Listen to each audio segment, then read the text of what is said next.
At 10 in the morning on Christmas Day, my own son blocked the doorway of the house I bought for him and looked at me with eyes void of any love.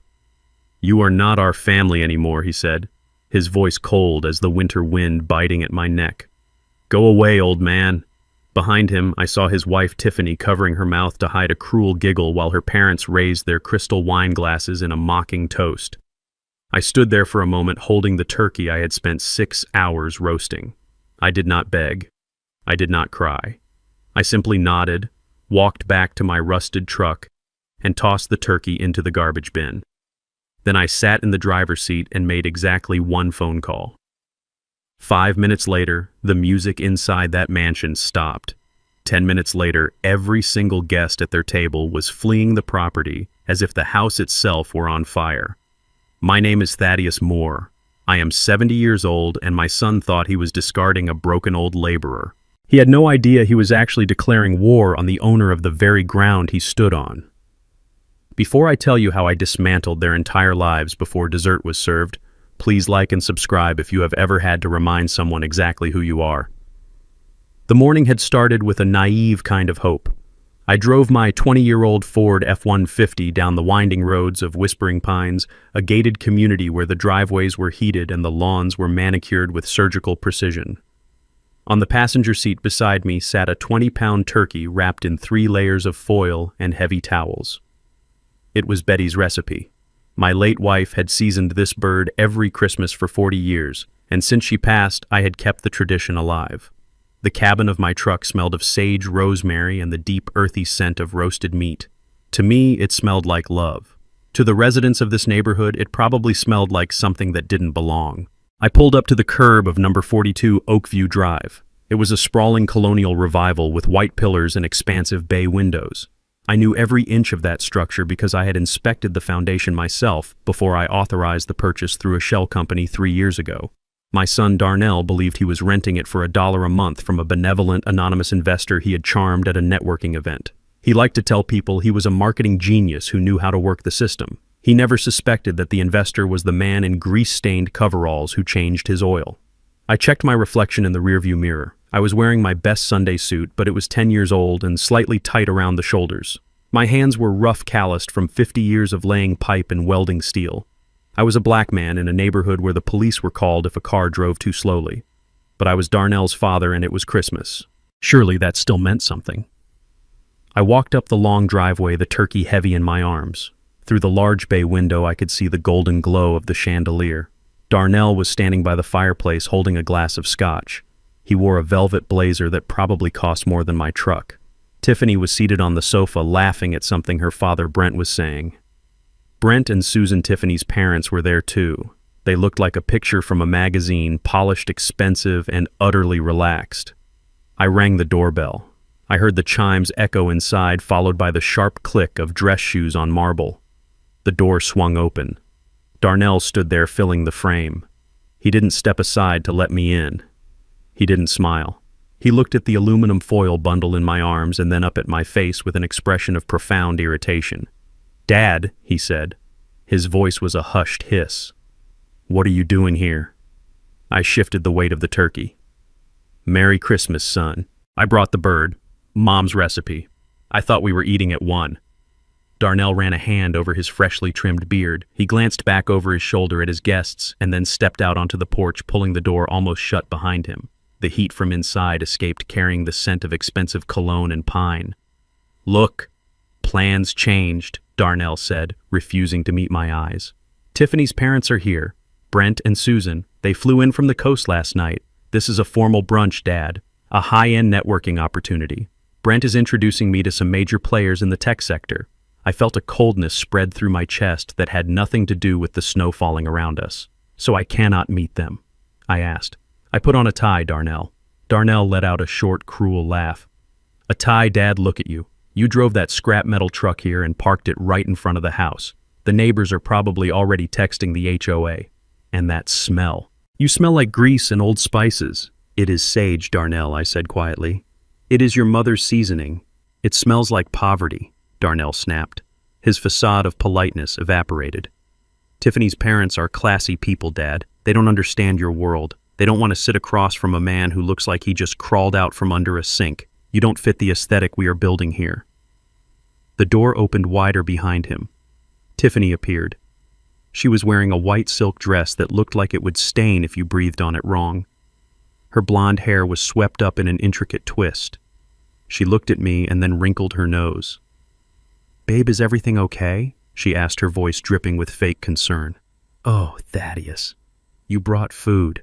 That is so quaint," Tiffany Darnell said, stepping between us.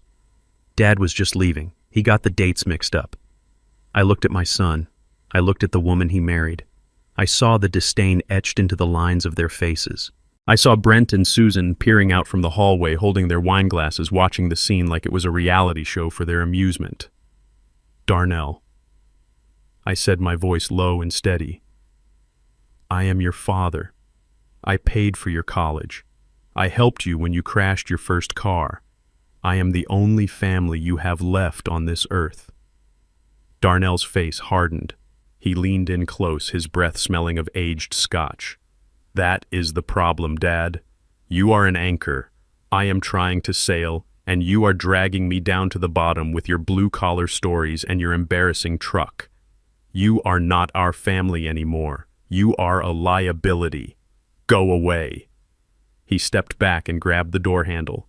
Tiffany offered a small pitying wave, her eyes dancing with malicious delight. "Go home, Thaddeus," she said. "We will send you a card." The heavy oak door slammed shut. The sound echoed like a gunshot in the quiet morning air. I heard the deadbolt slide home. Through the glass side panel, I saw Darnell turn back to his guests. I saw him shrug and laugh. I saw Tiffany lean into him, whispering something that made her mother smile. I stood on the porch for a long moment. The turkey was still warm in my arms, but my hands felt like ice. I looked at the wreath hanging on the door, a wreath I knew cost $400 because I monitored the credit card statements. I looked at the Mercedes in the driveway, the car Darnell claimed he bought with a bonus but was actually leased under my holding company. I turned around and walked down the steps. I did not look back. I walked to the large metal trash bins at the end of the driveway. I lifted the lid. With a deliberate motion, I dropped the 20-pound turkey into the bin. It landed with a heavy thud. I wiped my hands on my handkerchief. I walked to my truck and climbed in. The engine roared to life with a sputter and a cough. I let it idle for a moment, watching the house. They were safe inside, warm, arrogant, and completely ignorant of the ground shifting beneath their feet. I reached into my jacket pocket and pulled out my phone. I scrolled past Darnell's contact. I scrolled past the local mechanic. I stopped at a name I hadn't called in 2 years, Reginald Moss. Reggie was the most expensive, most ruthless lawyer in the state. He was also the man who sat beside me in the trenches of Vietnam 50 years ago. He picked up on the second ring. Thaddeus Reggie's voice boomed. "Merry Christmas, you old badger," calling to wish me well. "Not today, Reggie," I said. My voice was calm, terrifyingly calm. "I am sitting outside the property on Oakview. The asset is compromised," Reggie asked, his tone instantly shifting to professional alertness. "The asset is hostile," I corrected. "Darnell just evicted me from the premises. He declared I am no longer family. He is entertaining unauthorized guests." "The lease agreement, the one we kept in the safe." "The dormant contract," Reggie said. "Clause 4A, termination upon disrespect or failure to maintain family conduct. It was your specific addition, Thaddeus. I told you it was draconian at the time. It is necessary," I said. "Execute Protocol Z, Reggie. Burn it down. All of it." There was a brief silence on the line. Then I heard the sound of a keyboard clacking. "I can have the retrieval team there in 12 minutes, Reggie said. "I can cut the financial feed in 3. Are you sure, Thaddeus? This is the nuclear option." I looked through the window one last time. I saw Darnell raising a toast. He looked like a king in a castle made of clouds. "I am sure," I said. "Start the clock." I hung up the phone and leaned back in the seat. I didn't drive away. I wanted a front row seat. I watched the digital clock on my dashboard. 10:12 a.m. At 10:15 a.m. inside the house, the first domino would fall. I imagined Tiffany sliding my black American Express card, the supplementary one I had given Darnell for emergencies, which they used for luxuries across the catering company's mobile terminal. I waited. The winter sun reflected off the snow, blindingly bright. Suddenly, the front door opened again. A man in a catering uniform walked out looking confused and angry. He was holding a card reader up to the sky as if searching for a signal. He walked back inside. 2 minutes later, 3 large commercial tow trucks turned the corner of the street. They were not the polite 8AA trucks. These were the heavy-duty repossession vehicles, massive beasts of steel and cable with flashing yellow lights. They didn't use sirens, but the rumble of their diesel engines shook the quiet morning air. They pulled up directly in front of the driveway, blocking the exit. The lead driver, a man named Big Mike who managed my fleet of construction vehicles, hopped out. He was holding a clipboard. He didn't look at the house. He looked at my truck, saw me nod once, and then marched up the driveway. He didn't ring the doorbell. He pounded on the door with a fist the size of a ham. I rolled down my window to hear the music of consequences. The door opened. Darnell stood there again, but this time his Scotch glass was gone. "Can I help you?" Darnell demanded, trying to maintain his air of superiority. "You are blocking my driveway, Mr. Darnell Moore." Mike's voice carried over the wind. "I am here on behalf of T&B Holdings. We have a repossession order for the Mercedes S-Class and the Lexus SUV." "What?" Darnell laughed, a nervous, incredulous sound. "That is ridiculous. I own those cars. My father bought them for me." "Correction," Mike said, looking at his clipboard. "The company bought them. You are merely the authorized user. Authorization has been revoked as of 10 minutes ago due to violation of the user agreement, specifically the clause regarding conduct detrimental to the benefactor." Tiffany came running to the door. "What is going on? Who are these people?" "They are taking the cars, babe," Darnell stammered. "It must be a mistake. A computer glitch." Mike signaled to his drivers. They didn't wait for permission. Chains rattled, hooks were lowered. The first tow truck backed up to the Mercedes. The sound of metal on metal was sharp and violent. "Stop," Tiffany screamed. "That is my car. You cannot take my Lexus. I have my yoga mat in there." "Call the police, Brent," her father shouted from the doorway. "This is theft." I watched as Darnell pulled out his phone. He dialed frantically. I watched his face crumble as he realized the call wasn't going through. I had canceled the family phone plan too. Mike hooked the Mercedes. The car tilted upward, looking helpless and heavy. I started my engine. I put the truck into drive and slowly rolled past the house. I didn't speed up. I drove at a crawl. Darnell looked up. He saw me. He saw his father, the man he called an anchor, driving the beat-up Ford he despised. Our eyes met. He looked at the tow trucks. He looked at me. And for the first time in his life, the math started to click in his head. The fear in his eyes was primal. I didn't smile, I didn't wave, I just kept driving. I had a meeting with a banker to get to, and my son had a very long walk ahead of him. I sat in the cab of my Ford F-150 and watched the scene through the bay window like a silent movie. Inside the warmth of the mansion I had paid for, Darnell was raising a crystal flute of champagne high in the air. His face was flushed with the intoxicating mix of alcohol and arrogance.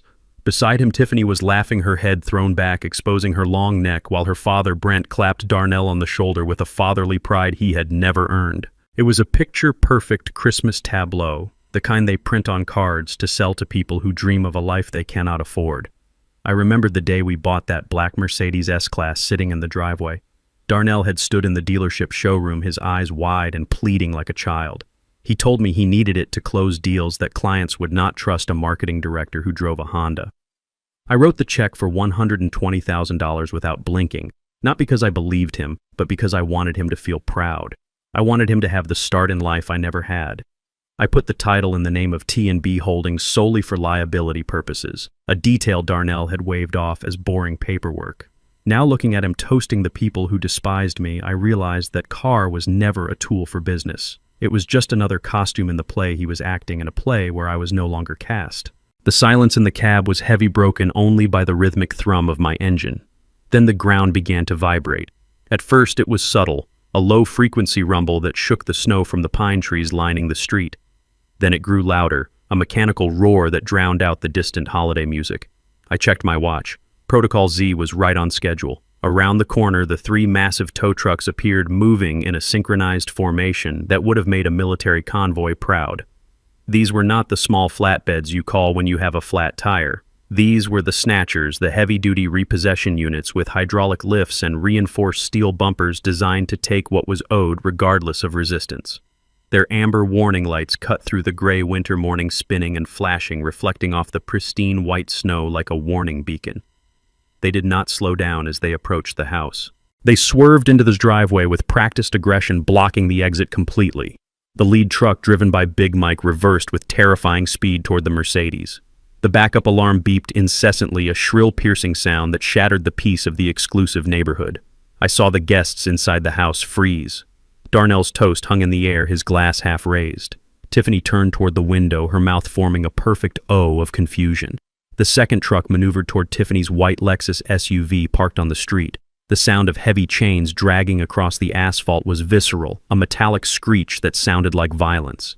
Big Mike hopped out of his cab. He did not walk to the front door to ask for keys. He did not look for permission. He knelt by the rear wheels of the Mercedes and threw the hook around the axle. The metal clanked loudly against the undercarriage. It was the sound of finality. Inside the house, the spell broke. I saw the panic set in. Guests dropped their drinks. A woman in a red dress pointed frantically at the window. Darnell pushed past Brent, nearly knocking the older man over in his haste to get to the door. The facade of their elegant, high-class brunch was dissolving into chaos before my eyes. The front door flew open, and Darnell exploded onto the porch. He had forgotten his coat. The freezing wind whipped his velvet blazer around his waist, and his expensive dress shirt was already spotting with snow. He looked wild, his eyes darting from the trucks to the drivers, to the cars he believed were his birthright. "Hey!" he screamed, his voice cracking with panic. "What are you doing? Get away from my car!" He ran down the steps, slipping on a patch of ice and nearly falling face first into the snow.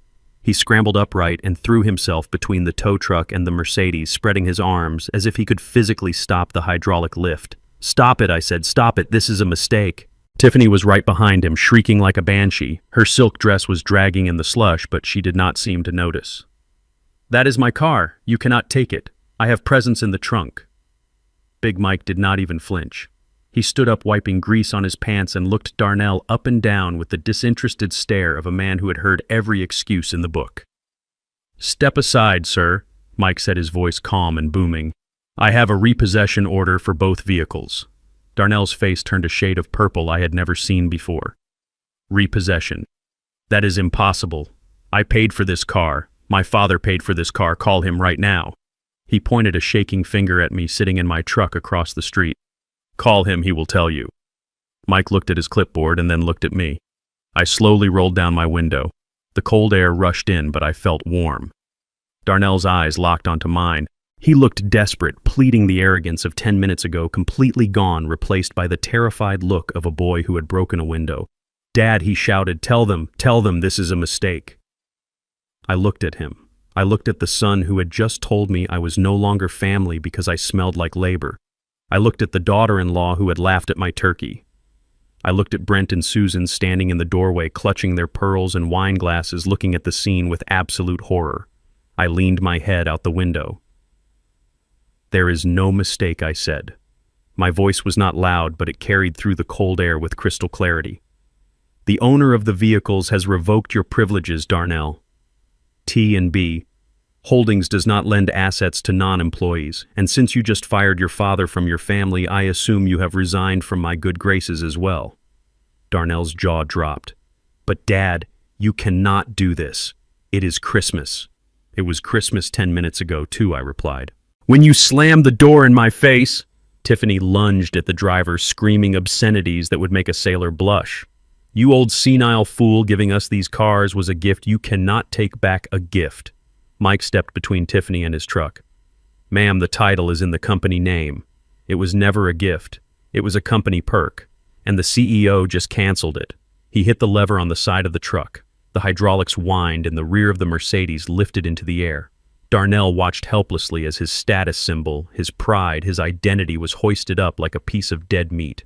The second truck had already hooked the Lexus. The alarm on Tiffany's car began to blare, adding a rhythmic honking to the cacophony of screams and diesel engines. Brent stepped out onto the porch, his face pale. "Thaddeus, this is highly irregular. We have guests inside. This is embarrassing." I looked at the man who had been drinking my wine in my house, eating the food paid for by my money. "Irregular?" I asked. "Irregular is living like a king on a pauper's budget, Brent. Irregular is biting the hand that feeds you and then expecting it to stroke your ego. Enjoy the walk home." Big Mike climbed back into his cab. He gave a short blast of the air horn, a sound so loud it made Tiffany jump and cover her ears. The trucks began to move. The chains pulled taut. The Mercedes and the Lexus rolled away from the house, leaving tire tracks in the snow and a gaping empty space in the driveway. Darnell stood in the snow in his socks, shivering uncontrollably, watching his life being towed away. He looked small. He looked defeated. But I knew this was just the beginning. The cars were just the appetizer. The main course was yet to be served. I put my truck in gear and drove away, leaving them standing in the cold, surrounded by the ruins of their vanity. Big Mike did not get back in his truck immediately. He stood on the snowy asphalt like a judge handing down a sentence, holding a clipboard thick with legal documents against his chest. The commotion had drawn the rest of the brunch guests out of the warmth of the mansion. They huddled on the porch, wrapped in cashmere shawls and expensive wool coats, holding their champagne flutes as if they were watching a piece of performance art rather than a family tragedy. I saw the way they looked at Darnell. 10 minutes ago, they looked at him with envy and admiration. Now their gazes held the sharp, stinging bite of curiosity and judgment. Darnell was shivering violently in his thin velvet blazer, his socks soaked through with freezing slush, but he was too paralyzed by shame to move. He tried to wave Mike away, to make him disappear with a flick of his wrist like a servant who had spoken out of turn. "Just go," Darnell hissed, his voice trembling. "We will sort this out later. Just take them and go before you make a scene." But Big Mike was enjoying this. He was a man who worked with his hands, a man who knew the value of $1, and he had no patience for the counterfeit aristocracy Darnell was trying to project. Mike cleared his throat, a sound like gravel grinding in a mixer. He raised his voice so it boomed across the front lawn, echoing off the brick facades of the neighboring houses. "Correction. Mr. Moore," Mike announced, his breath pluming in the cold air. "There is nothing to sort out. The seizure order is specific. I am reading from the document provided by the asset owner T&B Holdings." He looked directly at the cluster of guests on the porch, making sure they caught every syllable. "Repossession is effective immediately due to breach of contract. The user Darnell Moore has failed to meet the basic requirements of the lease agreement, specifically the clause regarding conduct detrimental to the benefactor. Furthermore, the lease payments of $1 per month, which were a charitable concession by the owner, have been deemed a waste of corporate assets." A ripple of whispers went through the crowd on the porch. I saw a woman in a fur coat lean over to her husband and whisper something behind her hand. Darnell turned a shade of pale gray. $1 a month. The secret was out. He had told everyone he bought those cars with the bonuses from his marketing genius. He had told Brent he paid cash to avoid the interest rates. Now everyone knew he was driving charity. He was driving his father's generosity, and he had just crashed it into a wall of his own arrogance. "That is a lie," Tiffany screamed, running down the driveway, her heels slipping on the ice. She looked deranged, her perfect hair coming undone in the wind. "My husband bought these cars. He runs this city. You are just a thief trying to scam us. I am calling the police." She fumbled with her phone, her acrylic nails clicking frantically against the screen. "I am going to have you arrested. I'm going to have you thrown in jail for grand theft auto." Big Mike just smiled a cold, professional smile. "Go ahead, ma'am. Call them. I have all day." He leaned against the grill of the tow truck, crossed his arms, and waited. Darnell tried to grab Tiffany's arm to stop her. "Tiffany." "Don't," he begged, his eyes wide with panic. "Don't call the cops. We can fix this." But she shook him off. She was fueled by the righteous indignation of a woman who had never been told no in her life. She dialed 911 and screamed into the receiver, demanding immediate assistance for an armed robbery in progress. I watched from my truck. I took a sip of lukewarm coffee from my thermos. This was part of the plan, too. I knew Tiffany. I knew her entitlement was a weapon that would eventually point back at her. I waited. The guests on the porch looked uncomfortable now, shuffling their feet, checking their watches, wondering if they could slip away to their cars without being noticed. But the tow trucks blocked the driveway completely. They were trapped in the theater of Darnell's humiliation. 5 minutes later, a patrol car turned the corner, sirens wailing. 2 officers stepped out, hands resting near their holsters. Tiffany ran to them, pointing a shaking finger at Big Mike. "Arrest him!" she shrieked. "He is stealing my Lexus! He is stealing my husband's Mercedes! He threatened us!" The older officer, a sergeant with a weary face, held up a hand to silence her. "Calm down, ma'am. Who owns these vehicles?" "We do," Darnell said, stepping forward, trying to muster some of his lost dignity. "I do. They are mine." Big Mike wordlessly handed the clipboard to the sergeant. The officer flipped through the pages. He looked at the registration. He looked at the title deeds. He looked at the repossession order signed by a judge. He looked at Darnell. "Sir," the officer said, his voice flat and bored, "according to these documents, you are not the owner. T&B Holdings is the registered owner. You are listed as a permissive user. And here is the revocation of permission signed by the CEO this morning." The officer pointed to the signature at the bottom of the page. Darnell looked. He saw the name, Thaddeus Moore. He looked up at me across the street. The realization hit him like a physical blow. He hadn't just lost the cars. He had been caught in a lie in front of the law. "I don't understand," Brent said, stepping off the porch. He walked up to the police officer, his expensive shoes crunching in the snow. "Darnell, you told me the title was in your name. You told me you moved the assets to your personal portfolio last quarter." Darnell stammered, his mouth opening and closing like a fish on dry land. I was going to... It is a tax thing, Brent. Thing. It is complicated corporate structure." The officer handed the clipboard back to Mike. "This is a civil matter, sir. The paperwork is in order. These men have the right to take the vehicles. Step aside and let them do their job, or I will have to cite you for obstruction." Tiffany gasped. "You are useless," she spat at the officer. "Do you know who my father is?" The officer gave her a look that suggested he didn't care if her father was the Pope. "Step aside, ma'am." Big Mike gave the signal. The diesel engines roared again. The chains tightened with a groan of straining metal. The Mercedes S-Class, Darnell's pride, his shield, his mask was lifted entirely off the ground. It hung there swinging slightly in the winter wind, a dead weight of metal and leather. Then the Lexus followed. The tow trucks began to reverse, slowly maneuvering the captured prizes out into the street. Brent looked at Darnell. The admiration that had been in his eyes 10 minutes ago was gone, replaced by a cold, hard calculation. He was a man who valued success, and he was looking at a man who had just been exposed as a fraud. "You lied," Darnell Brent said quietly. His voice cut through the noise of the engines. "You lied about the cars. What else have you lied about?" Darnell didn't answer. He couldn't. He just stood there, shivering in the snow, watching his status symbols disappear around the corner. The guests on the porch began to murmur loudly now. I saw Susan Tiffany's mother clutch her handbag tight and turn back toward the house, her face pinched with embarrassment. The driveway was empty. The show was over. Big Mike honked his horn one last time, a final salute to the boss, and drove away.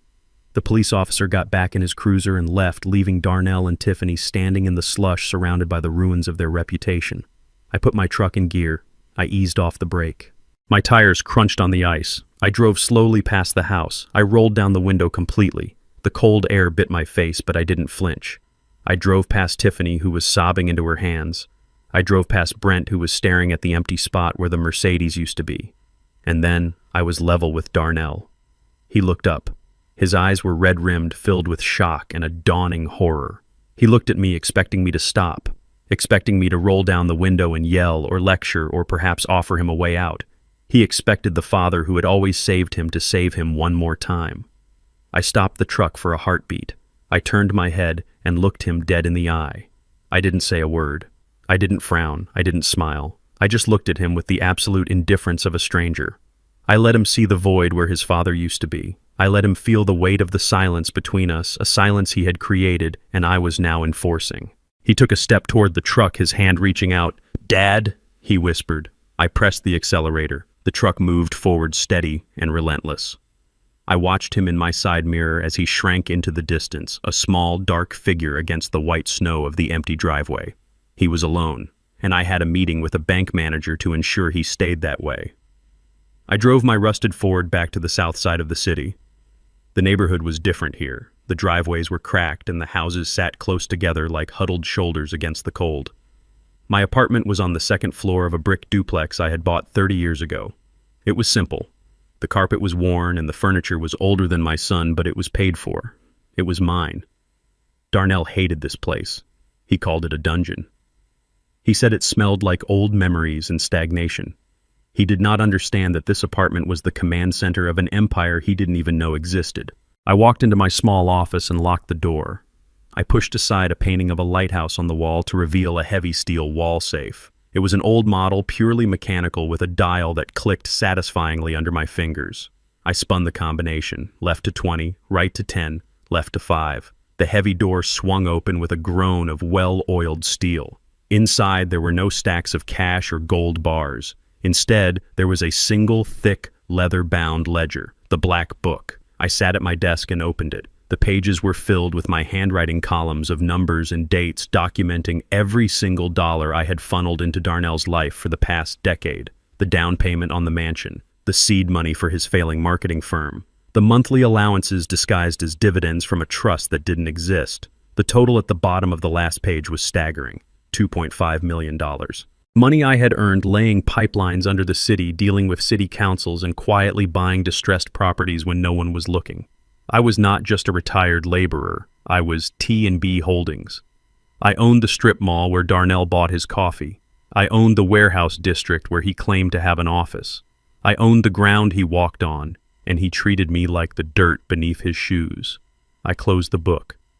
The time for accounting was over. The time for liquidation had began. I powered up my computer. It was a high-end machine with 3 monitors, a stark contrast to the rest of the room. I logged into the corporate banking portal, the screen filled with rows of accounts and balances.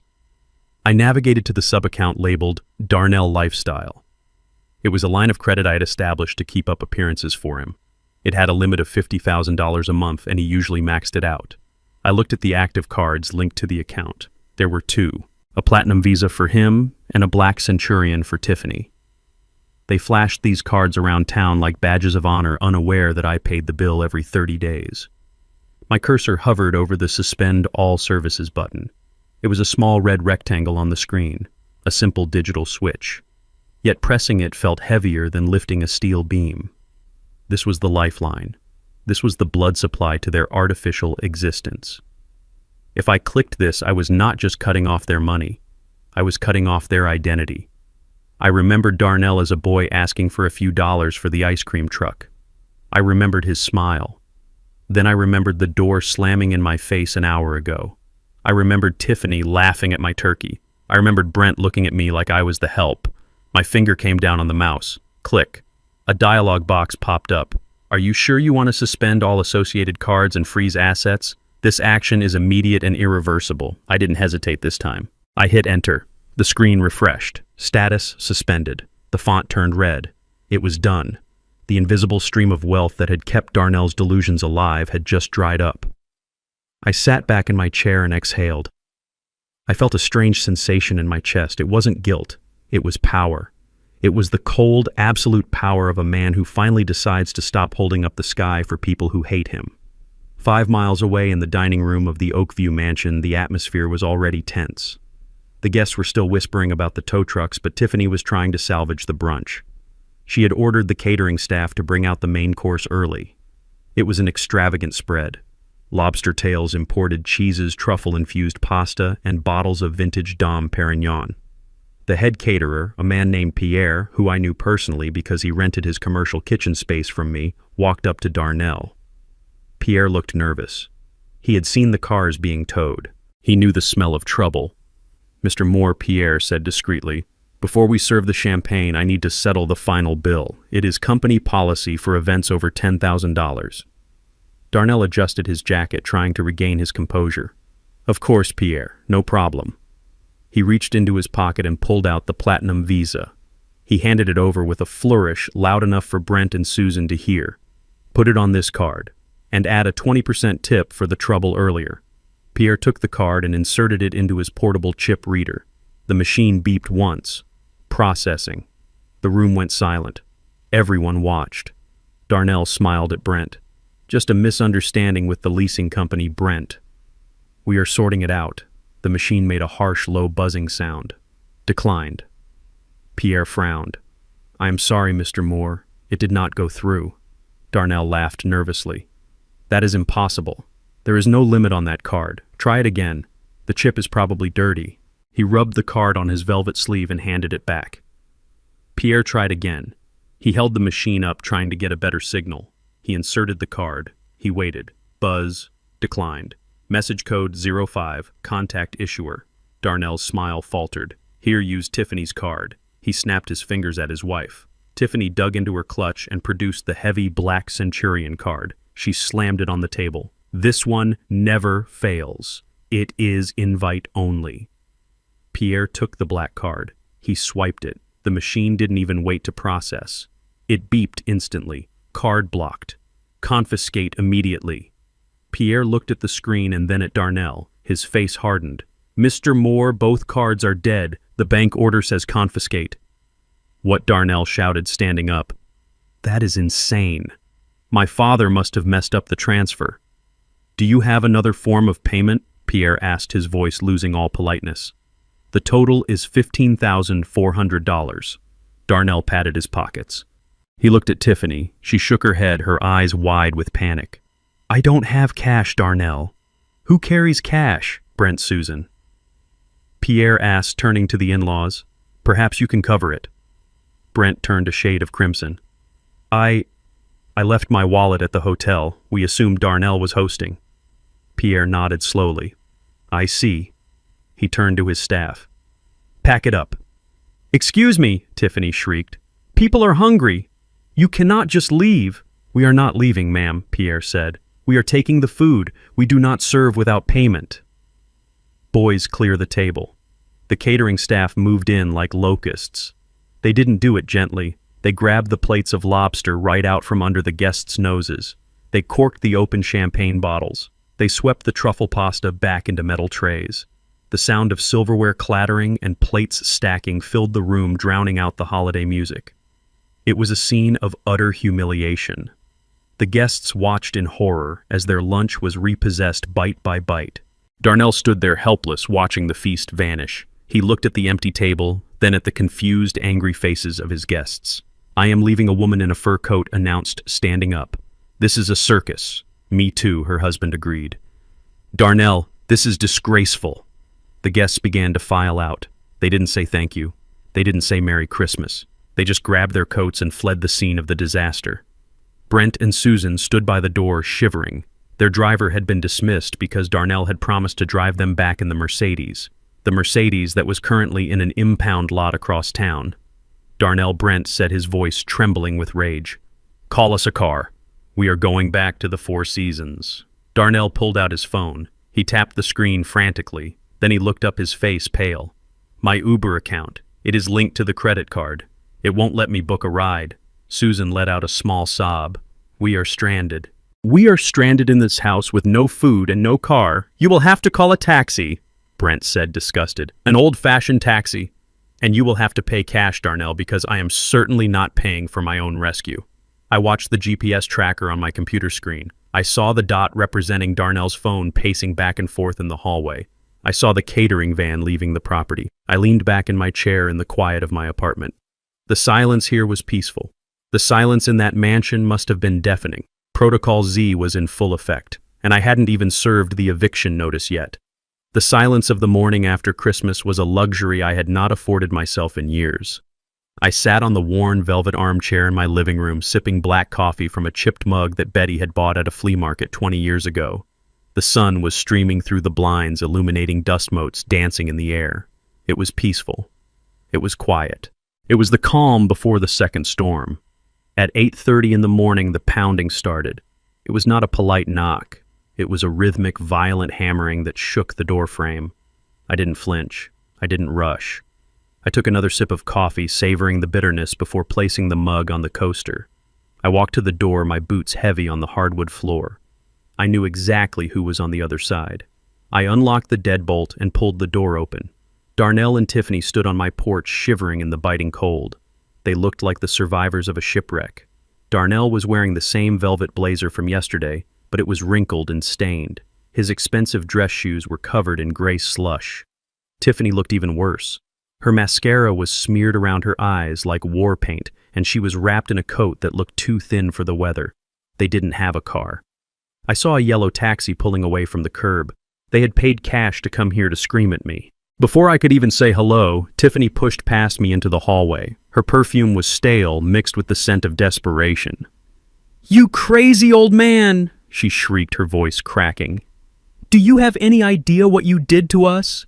You ruined my first Christmas as a wife. You humiliated my parents. My mother had to take a taxi, Thaddeus." A taxi that smelled like cigarettes. Darnell followed her in, kicking the door shut behind him.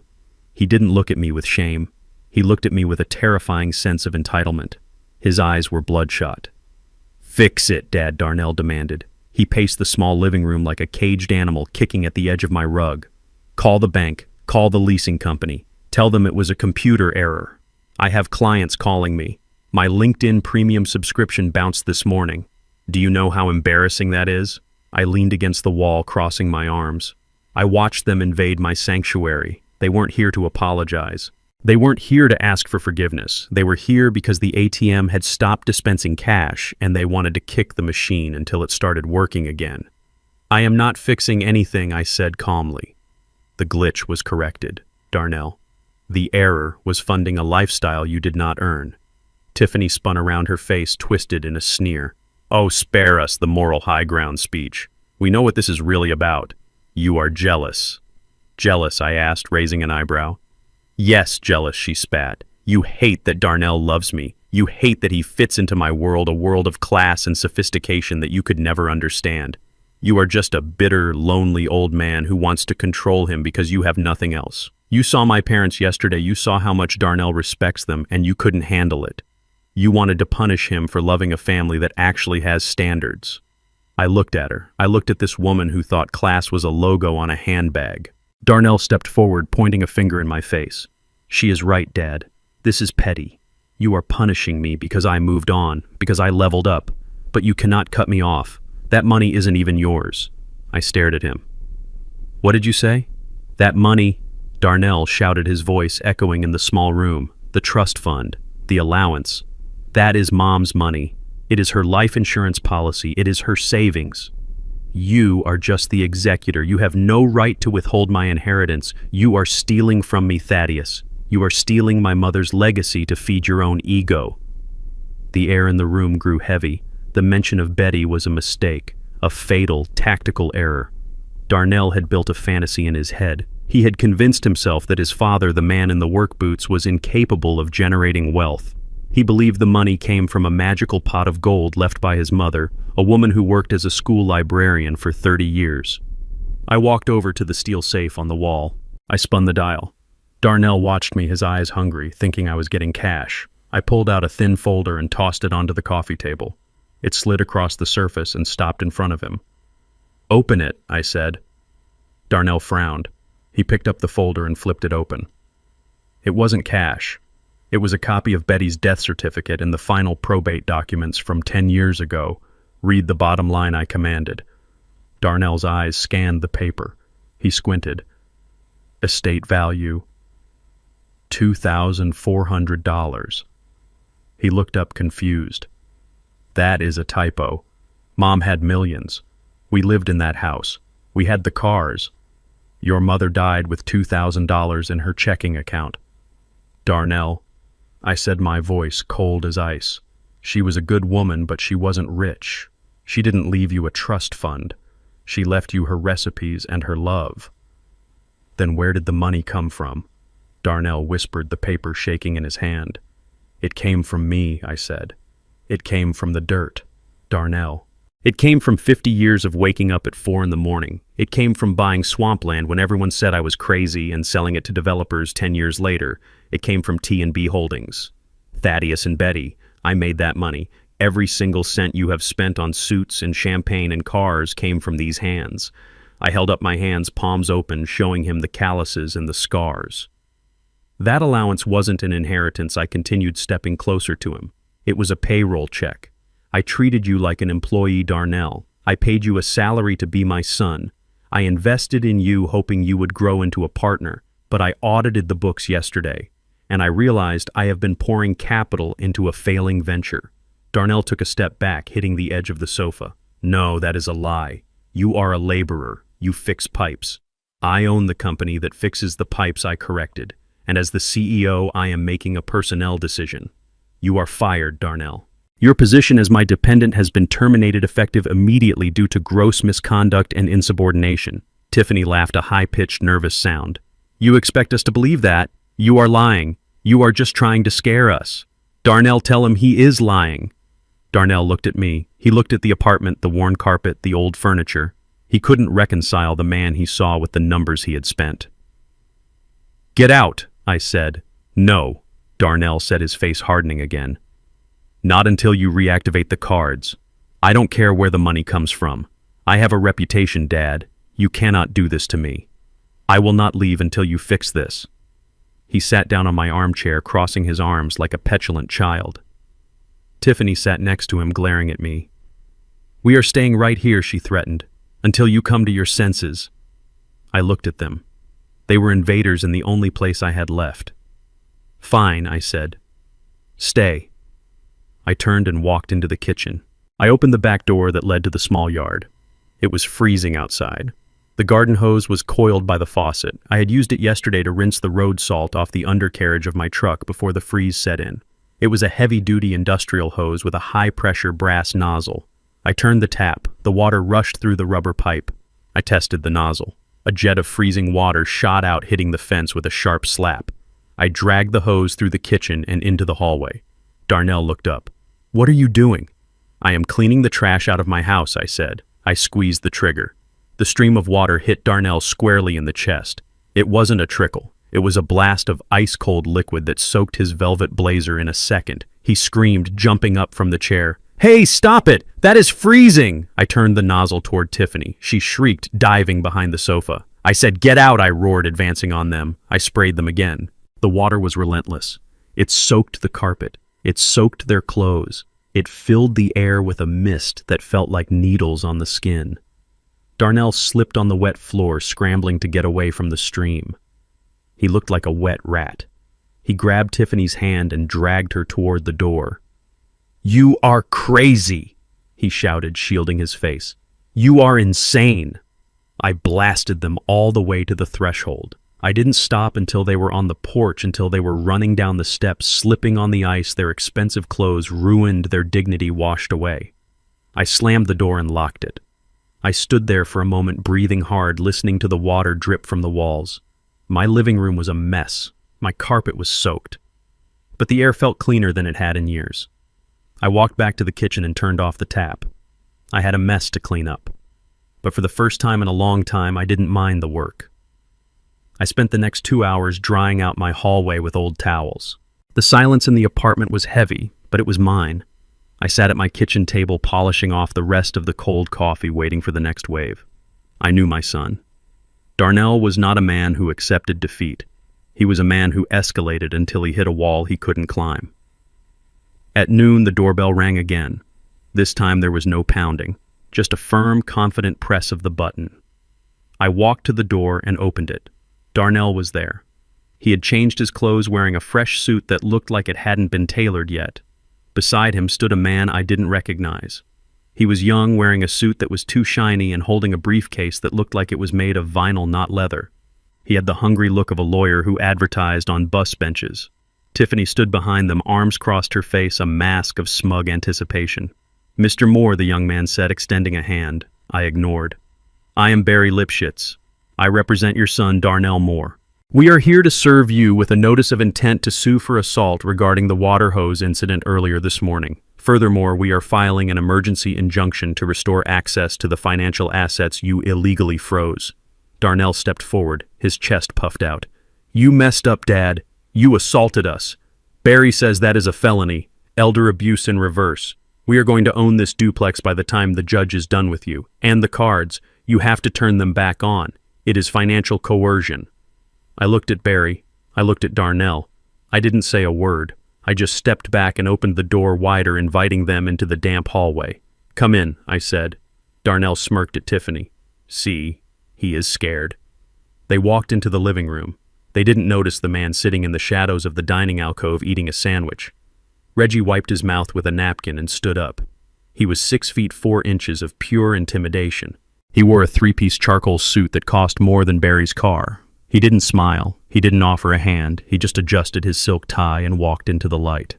Gentlemen, Reggie rumbled, his voice like distant thunder. Before you file any motions regarding assault, I suggest you review the castle doctrine statutes of this state. Mr. Moore was defending his home against intruders who refused to vacate after being told to leave multiple times. As for the financial assets, there are no assets to restore. A gift is revocable. An allowance is discretionary. Barry stopped cold. He recognized Reggie. Everyone in the legal community knew Reginald Moss. He was the shark that ate other sharks. "Mr. Moss," Barry stammered. "I didn't know you were counsel on this." "I am not just counsel," Reggie said. "I am the architect of the trust, and I am here to discuss the matter of the property at 42 Oakview Drive." Darnell laughed nervously. "What about my house?" "It is my house." Reggie reached into his briefcase and pulled out a single sheet of paper. It was yellowed with age. He placed it on the coffee table. "Do you recognize this signature?" Reggie asked. Darnell looked. "Of course. That is the tax document Dad made me sign 3 years ago, to protect the asset." Reggie shook his head. "No, son. That is a lease agreement, a standard residential lease. Look at line 4, monthly rent payable by tenant $1. Darnell frowned. "Yeah, $1. Dad did that so I wouldn't have to pay taxes on a gift. It was smart. It was a lease." Reggie corrected. "A month-to-month lease at will." "Do you know what at will means, Darnell?" "It means the landlord can terminate the tenancy at any time for any reason or for no reason at all, provided they give proper notice." "But I own it," Darnell insisted, his voice rising in pitch. "Dad bought it for me. It was a wedding gift." "Show me the deed," Reggie said, holding out his hand. "Show me the title.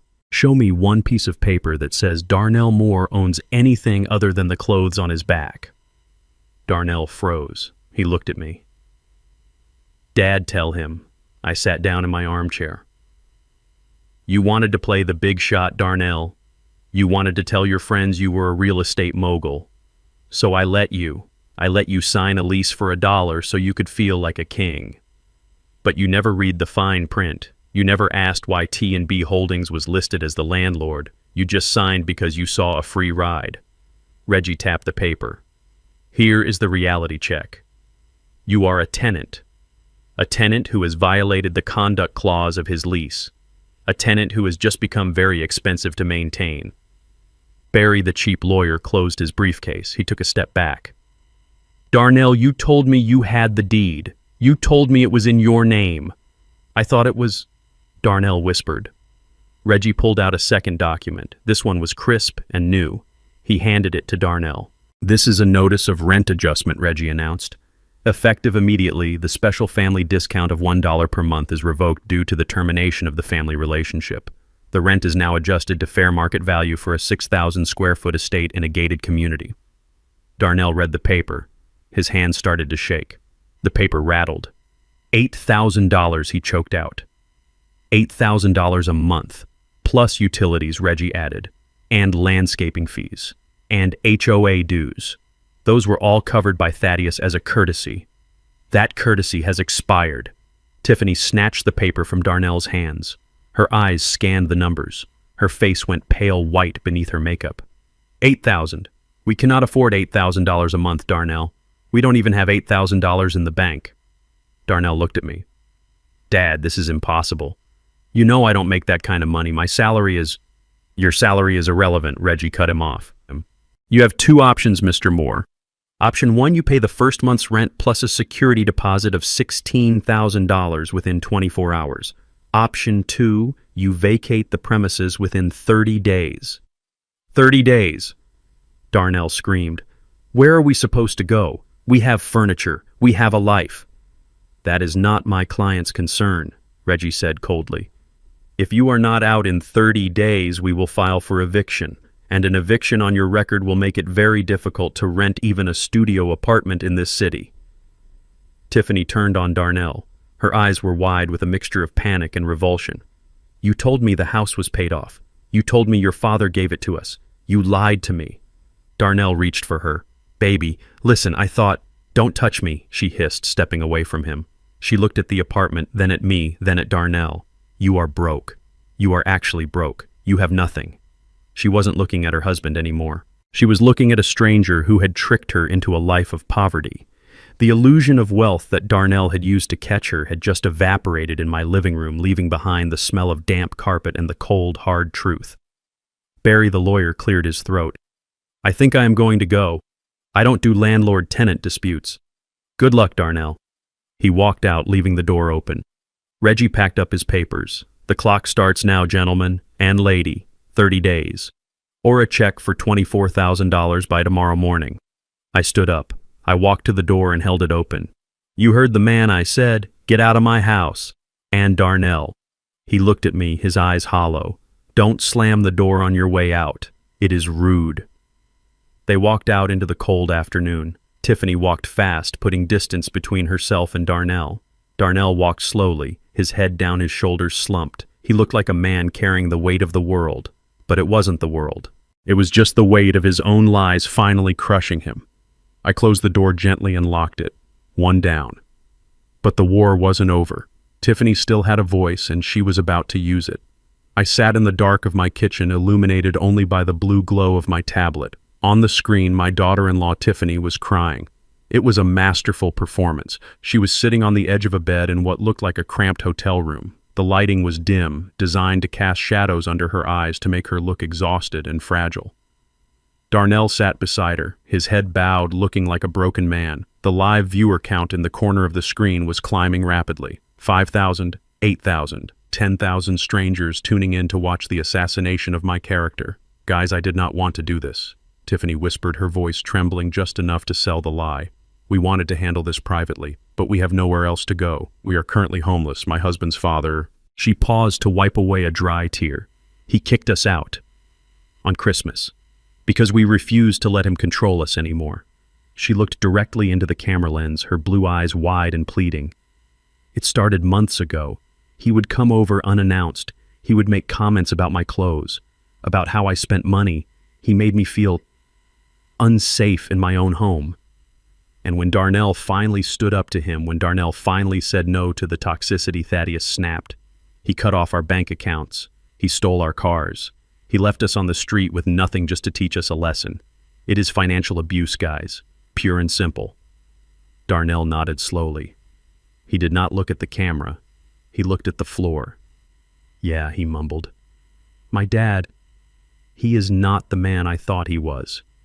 He has a lot of anger, a lot of resentment toward Tiffany and her family because they come from a different background. He hates that we are happy." The comments section was scrolling so fast it was a blur of white text. "Monster. Call the cops. Set up a GoFundMe. I hope that old man rots. Someone posted my address. Someone else posted a Google Maps image of my duplex." The internet mob had been summoned, and they were hungry for blood. I watched Tiffany sob into Darnell's shoulder. I watched my son pat her back, his face a mask of tragic nobility. They were painting a picture of a young interracial couple being persecuted by a bitter, hateful old patriarch. It was a narrative designed to trigger every protective instinct in the audience. It was a lie so audacious, so completely detached from reality that I almost admired the strategy. They knew they could not beat me in court. They knew they could not beat me with money. So they were trying to destroy me in the court of public opinion where evidence did not matter and feelings were facts. I turned off the tablet. The silence returned, but the room felt colder. They had weaponized their failure. They had turned their eviction into a crusade. I walked to the window and looked out at the street. It was empty, but I knew it would not stay that way for long. Darnell had just painted a target on my back and handed the gun to the internet. The first stone came through the front window at 2 a.m. It sounded like an explosion. The glass shattered inward, spraying shards across the living room carpet I had just dried. I was sitting in my armchair, dozing lightly with a baseball bat across my knees. I didn't jump. I simply opened my eyes and gripped the wood. A brick landed with a heavy thud near the television. Wrapped around it with a rubber band was a piece of notebook paper. I walked to the window, stepping over the glass. I stayed in the shadows, pressing my back against the wall. I peeked through the blinds. A sedan was speeding away, its taillights disappearing around the corner. I picked up the brick and unfolded the note. "Leave her alone, you sick freak," the scrawled handwriting read. I looked at the jagged hole in my window. The winter wind whistled through it, chilling the room. This was the reality Darnell had unleashed. He knew exactly what he was doing. He knew the history of this country. He knew what happened when a young white woman pointed a finger at a black man and cried wolf. He was banking on it. He was counting on the mob to do what he was too weak to do himself. To break me. To scare me into submission. To make me open the checkbook just to make the terror stop. For the next 3 days I lived under siege. Cars slowed down as they passed my house. People shouted insults from the sidewalk. Someone spray-painted the word predator in red letters across the door of my garage. I went to the grocery store, and the cashier, a girl I had known since she was in diapers, wouldn't look me in the eye. She practically threw my receipt at me, her hands shaking. The rumors were spreading like a virus. I wasn't just the mean landlord anymore. I was a creep, a danger, a menace to society. Reggie called me on the second day. "Thaddeus, you need to make a statement," he urged. "We need to issue a cease and desist. We need to sue for defamation. Silence looks like guilt to these people." "No, Reggie," I said as I swept glass from my porch. "Silence is not guilt. Silence is patience. If I argue, I give them oxygen. If I sue, I look defensive. I need to let them think they are winning. I need them to feel safe enough to make a mistake." "But you are in danger," Thaddeus, Reggie argued. "They are doxing you. They are coming to your home. Let them come," I said. I upgraded the security system this morning. 4K cameras with audio, motion sensors, reinforced deadbolts. I am not a victim, Reggie. I am a fortress. And fortresses don't complain about the weather. They just weather the storm. I did not go on Facebook to defend myself. I did not post receipts of the millions I had spent on them. Instead, I picked up the phone and called a number that belonged to a man named Silas. Silas was not a lawyer. He was not a banker. He was a former police detective who had lost his badge because he was too good at finding things people wanted to keep hidden. He worked out of a basement office that smelled of cigar smoke and old paper. "Silas," I said when he answered. "I have a job for you. I heard you were famous. Thaddeus." Silas chuckled, his voice like dry leaves. "I saw the video. That daughter-in-law of yours has a future in Hollywood. I need a background check," I said, ignoring the joke. "A deep dive, not on Darnell. I know his sins. I need you to look at Brent and Susan Miller, Tiffany's parents." "The rich folks," Silas asked. "Why?" "They look squeaky clean." "That is the problem," I said. "They look too clean. They fly first class, but they took a taxi home when things got tough. They wear Rolexes, but they didn't offer to pay the catering bill when their daughter was humiliated. Rich people have ego, Silas. If they really had money, Brent would have thrown a credit card down just to show me up. He didn't. He folded." "You think they are faking it?" Silas asked, interested now. "I think my son married into a house of cards," I said. "Darnell thinks they are his ticket to the elite. He thinks they are bailing him out right now. But I have a feeling they are drowning just as fast as he is. I want to know everything. Bankruptcies, liens, lawsuits. Check the property records in California. Find out who really owns their vineyard." "Consider it done," Silas said. "Give me 48 hours. I hung up the phone. I looked at the brick sitting on my coffee table. Darnell thought he was fighting a war of reputation.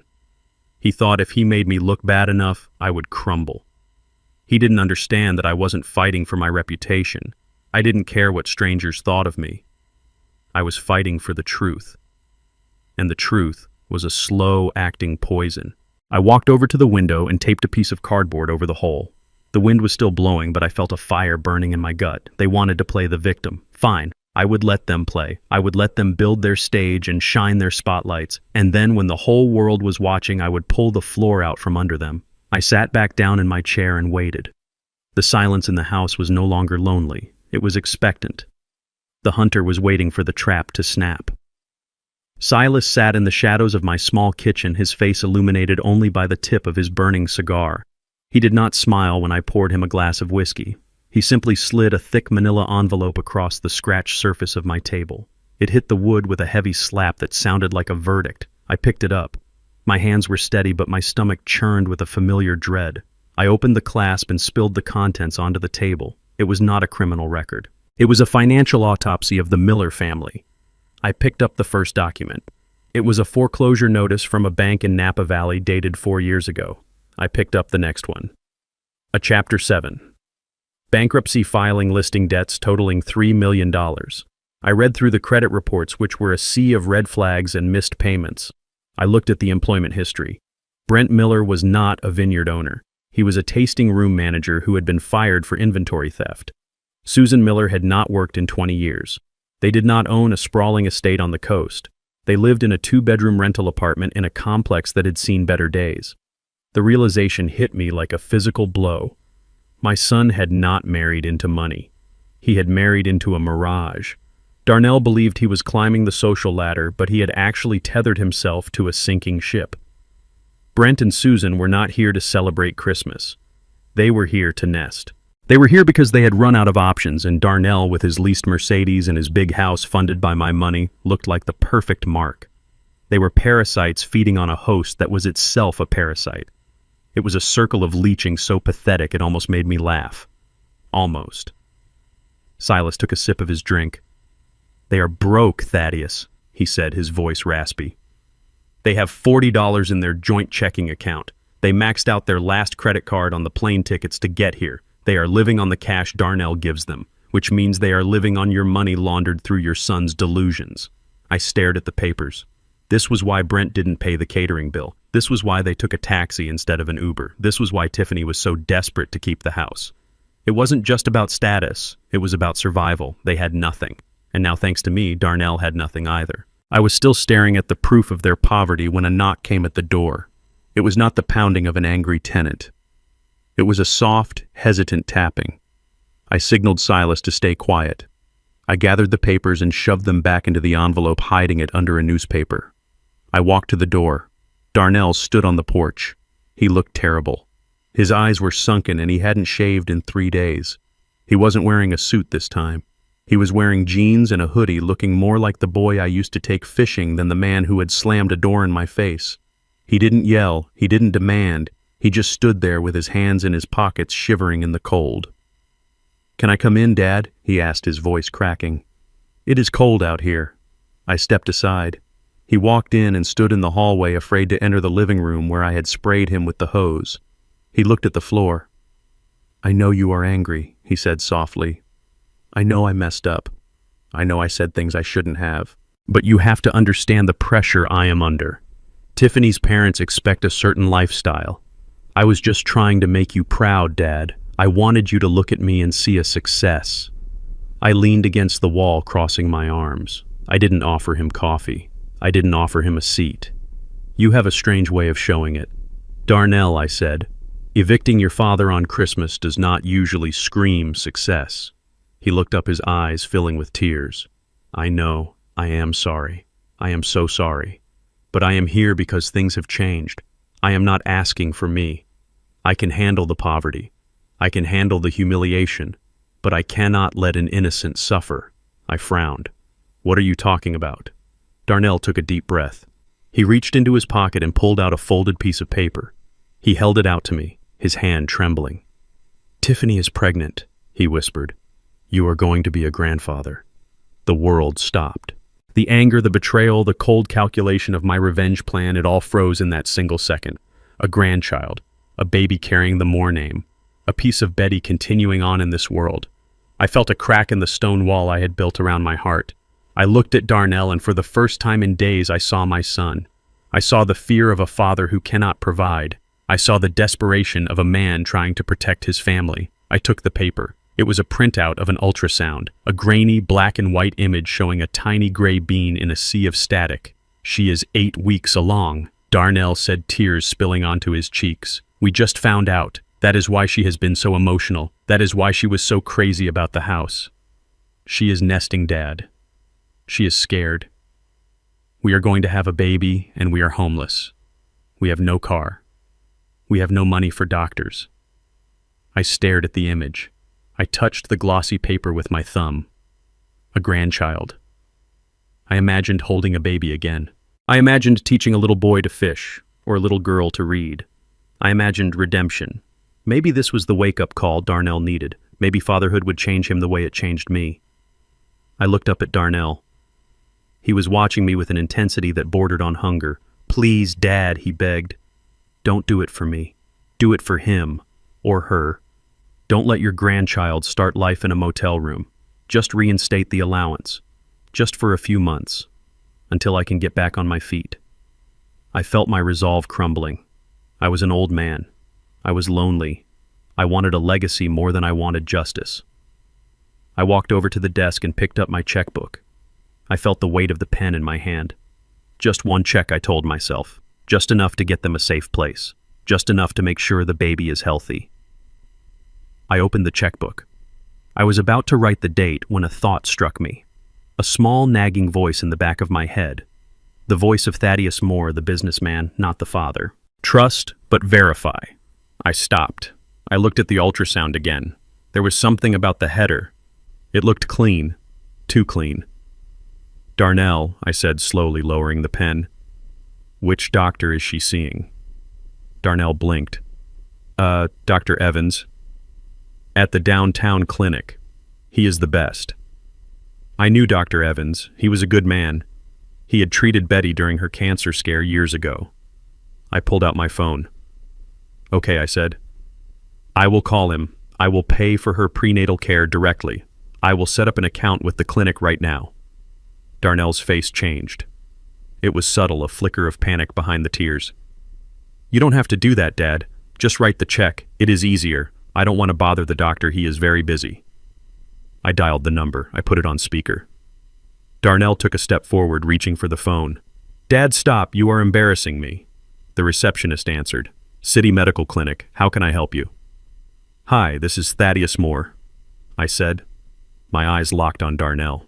I am calling to set up a payment plan for my daughter-in-law, Tiffany Moore. She is a patient of Dr. Evans. She is 8 weeks pregnant. There was a pause. The sound of typing on a keyboard came through the line. One moment, Mr. Moore, let me check our records. Darnell was sweating now. His hands were clenching and unclenching at his sides. Mr. Moore, the receptionist, came back. I have a file for Tiffany Moore, but she has not been seen here in 2 years. Her last visit was for a flu shot. We have no record of a pregnancy or any recent appointments. I stared at Darnell. The ultrasound slipped from my fingers and fluttered to the floor. Are you sure? I asked, my voice hollow. My son is holding an ultrasound image right now. Darnell lunged. He grabbed the phone from my hand and ended the call. It was a different clinic, he shouted, his voice shrill. I got mixed up. It wasn't Evans, it was someone else. I looked at the paper on the floor. I bent down and picked it up. I looked at the patient ID number in the corner. 123456789. I looked at the date. It was today's date, but the timestamp said 400 p.m. It was currently 1100 a.m. I walked over to my computer. I typed ultrasound image 8 weeks into the search bar. The first result was the exact image Darnell had given me. Down to the pixel. It was a stock photo from a medical website.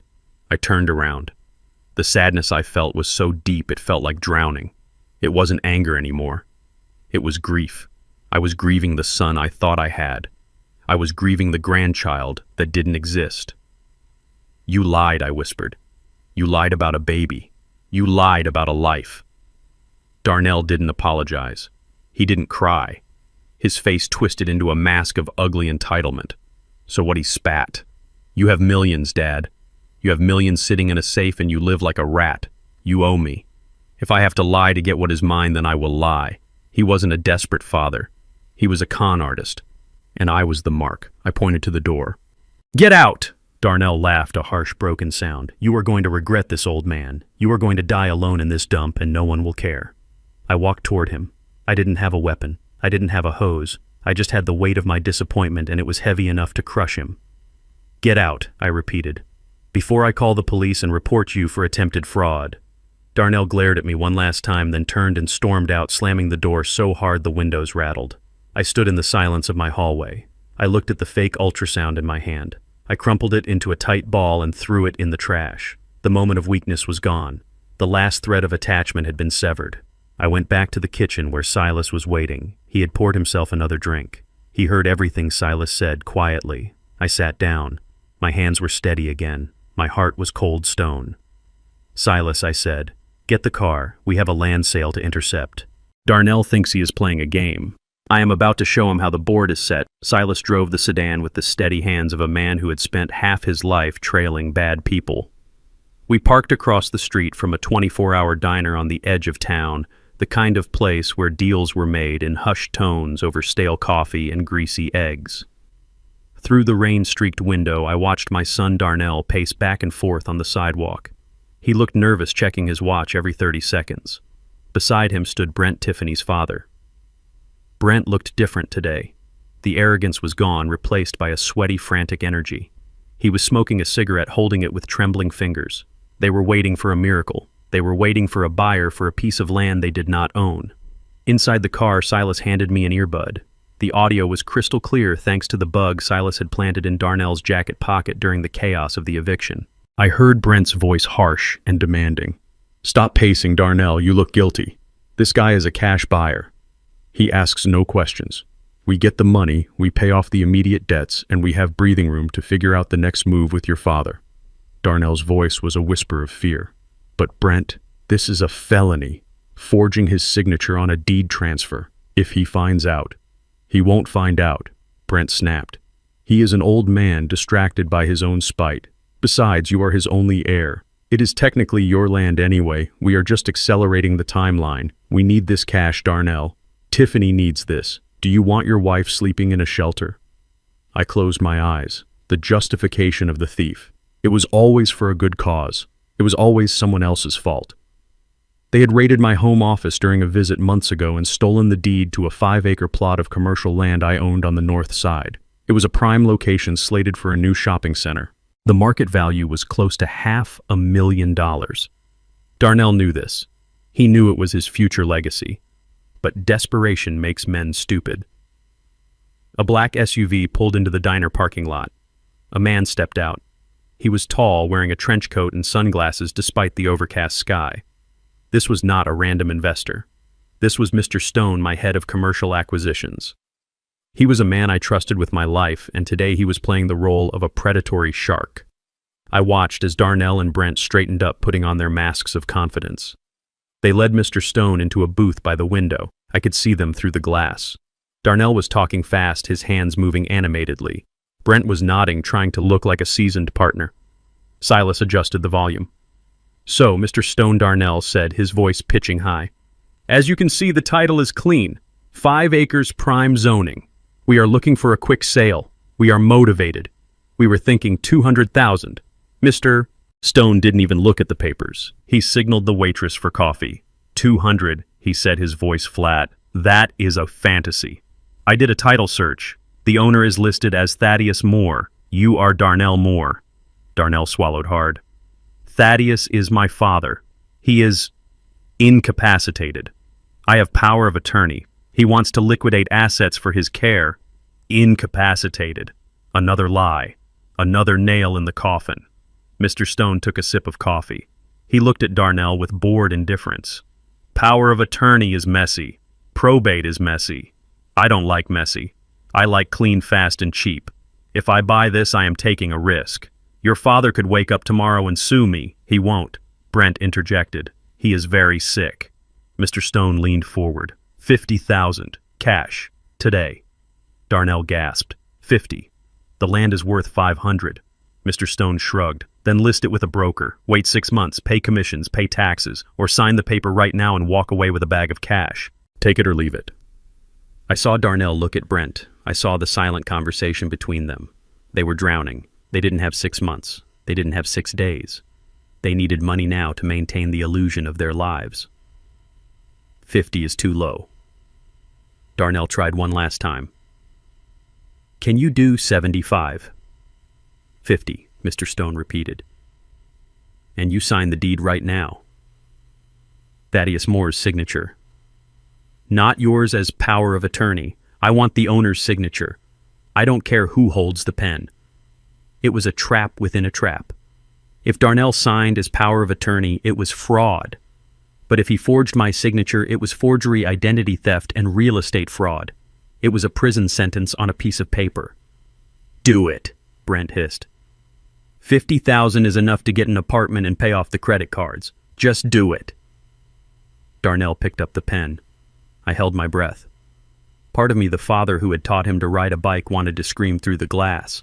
I wanted to run in there and slap the pen from his hand. I wanted to save him from crossing the line from ungrateful son to felon. But I stayed in the car. Darnell had made his choice. He had chosen the parents who encouraged his worst instincts over the father who demanded his best. I watched his hand move across the document.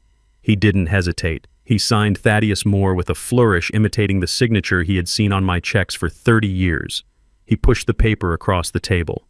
Mr. Stone checked the signature. He nodded. He reached under the table and pulled out a thick brown envelope. He placed it on the table.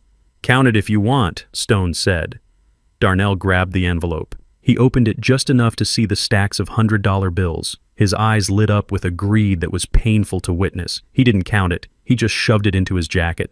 "Pleasure doing business," Mr. Stone said, standing up. Darnell and Brent practically ran out of the diner. They were high on the adrenaline of the crime. They high-fived in the parking lot. They were laughing.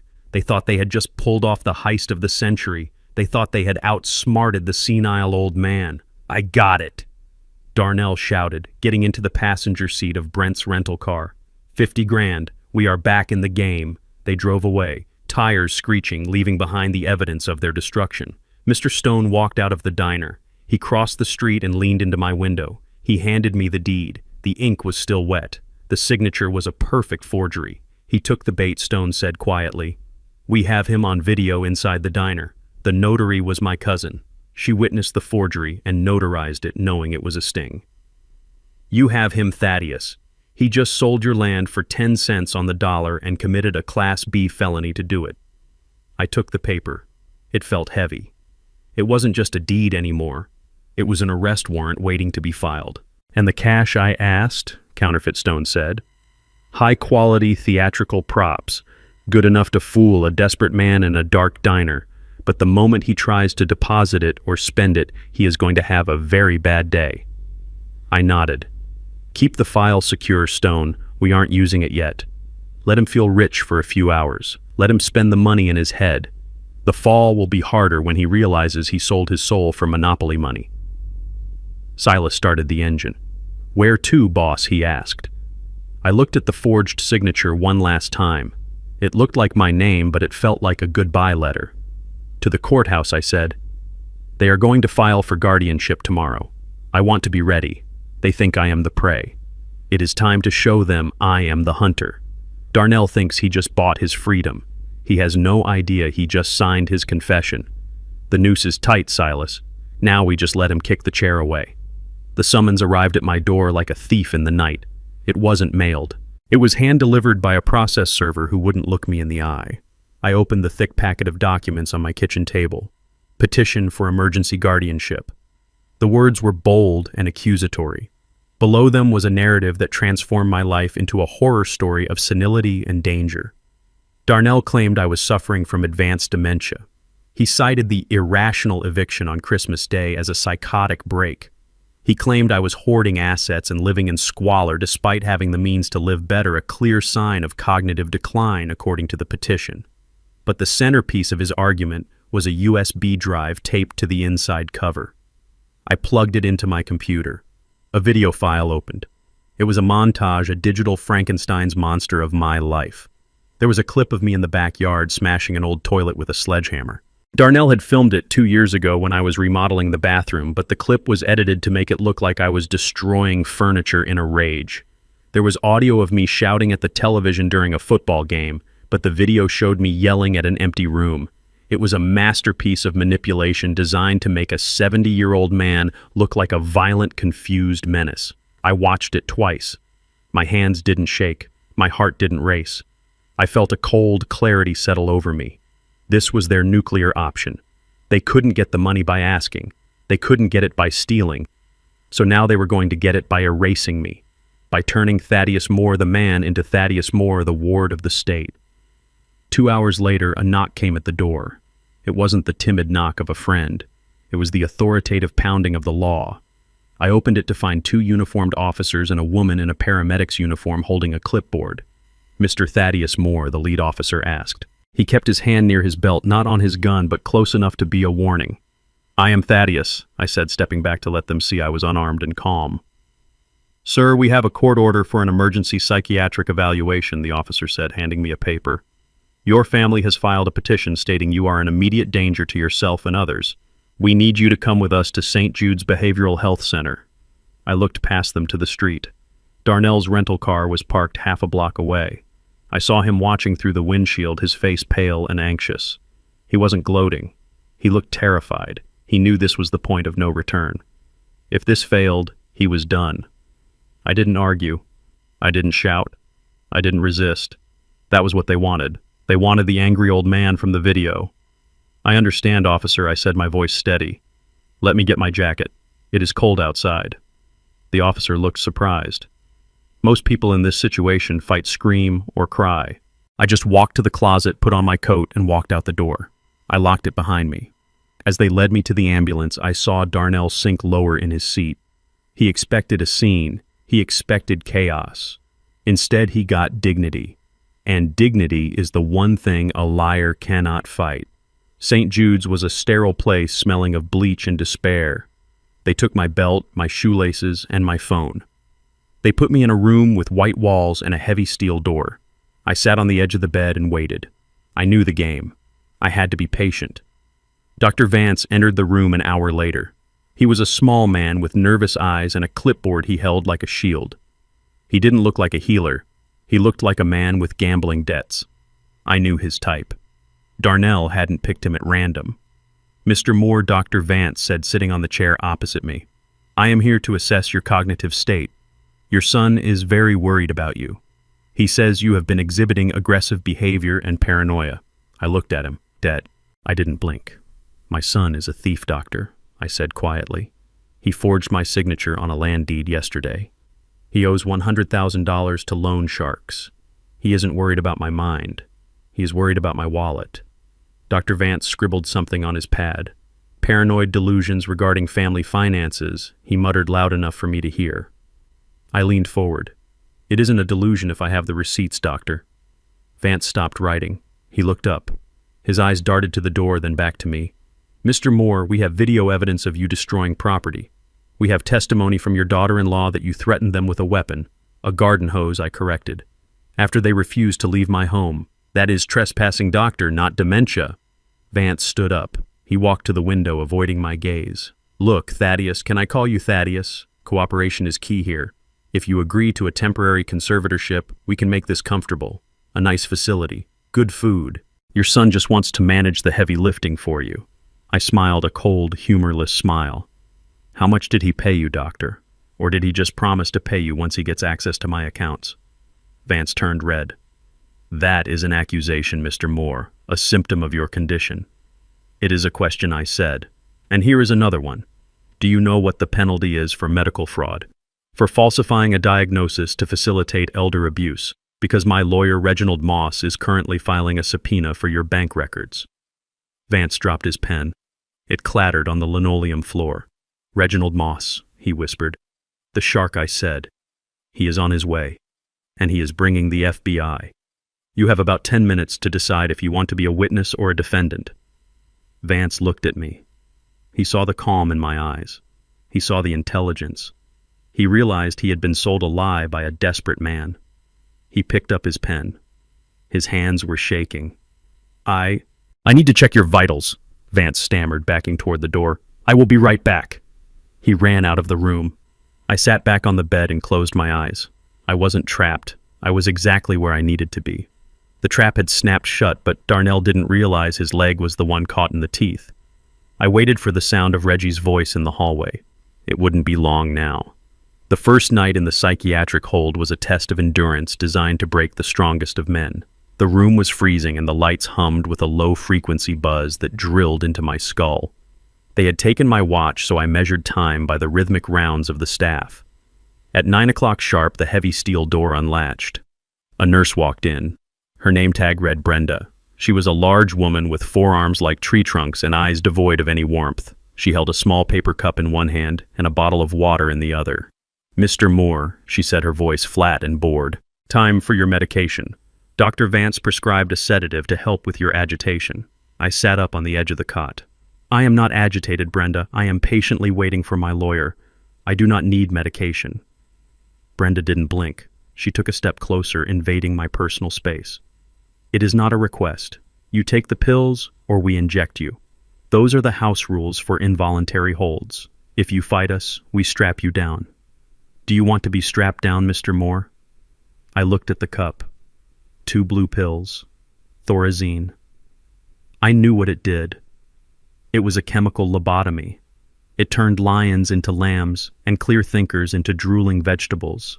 If I took this, I would lose my clarity. If I lost my clarity, I would lose the war. But if I fought her, she would call the orderlies and they would force a needle into my vein. I had to be smarter. I had to be the fox, not the bear. Fine, I said, forcing my shoulders to slump in defeat. I will take them. I just want to sleep. She handed me the cup and the water. She watched me like a hawk. I tossed the pills into my mouth. I took a large gulp of water. I swallowed loud enough for her to hear the gulp. I opened my mouth. I lifted my tongue. Good, Brenda said. She turned to mark her clipboard. In that split second, I coughed into my hand, covering the action with a spasm of my chest. The pills, which I had tucked into the pocket of my cheek, slid into my palm. I dropped my hand to my side and slid the pills under the mattress in one fluid motion. It was a trick I learned from a man in the trenches of Vietnam 50 years ago. Brenda turned back. Sleep tight, Mr. Moore. She left, locking the door with a heavy clank. I waited 10 minutes until her footsteps faded down the hall. Then I retrieved the dissolving pills and flushed them down the toilet. My mind was still mine. I lay back on the hard mattress and waited. I knew Darnell would not be able to stay away. He needed to see me broken. The opportunity came at 2 a.m. The hospital wing was silent except for the distant moaning of a troubled patient down the hall. I heard the electronic beep of the keypad on my door. I squeezed my eyes shut and regulated my breathing, making it slow and heavy. I had to look like the drugs had done their work. The door opened. I heard the click of dress shoes and the squeak of rubber soles. He is out cold, Dr. Vance whispered. We gave him a double dose. He won't wake up for 12 hours. Good. It was Darnell's voice. It sounded shaky but eager. Can we keep him like this? Vance sighed. We can keep him sedated for the 72-hour observation period. But after that, we need a judge to sign off on a long-term commitment. That requires a hearing. I don't want a hearing, Darnell hissed. My father is slippery. If he gets in front of a judge sober, he will talk his way out of it.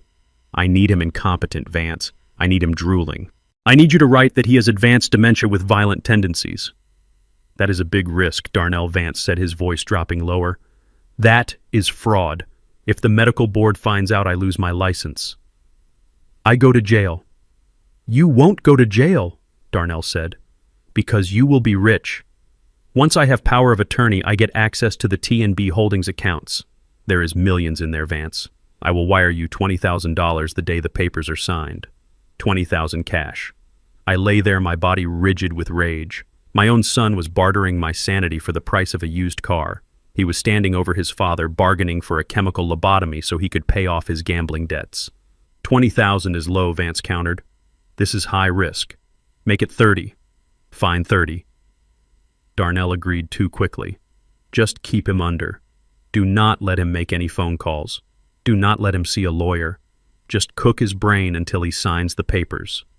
We have a deal, Vance said. They shook hands. Look. I heard the rustle of fabric.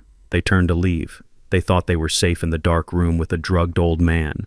They didn't know that taped to the underside of the metal bed frame right near their knees was a tiny voice-activated digital recorder. I had sewn it into the lining of my coat months ago for business meetings, and I had transferred it to the bed the moment I arrived. It had a 10-hour battery life. It caught every word, every negotiation, every conspiracy. Darnell walked to the side of the bed. I felt his breath on my face. Goodbye, Dad, he whispered. You should have just given me the money. Now you lose everything. He walked out. The door locked. I opened my eyes in the darkness. I wasn't losing everything. I had just won. I retrieved the recorder and checked the small red light. It blinked once. Evidence secured. Now I just had to survive until the clock ran out.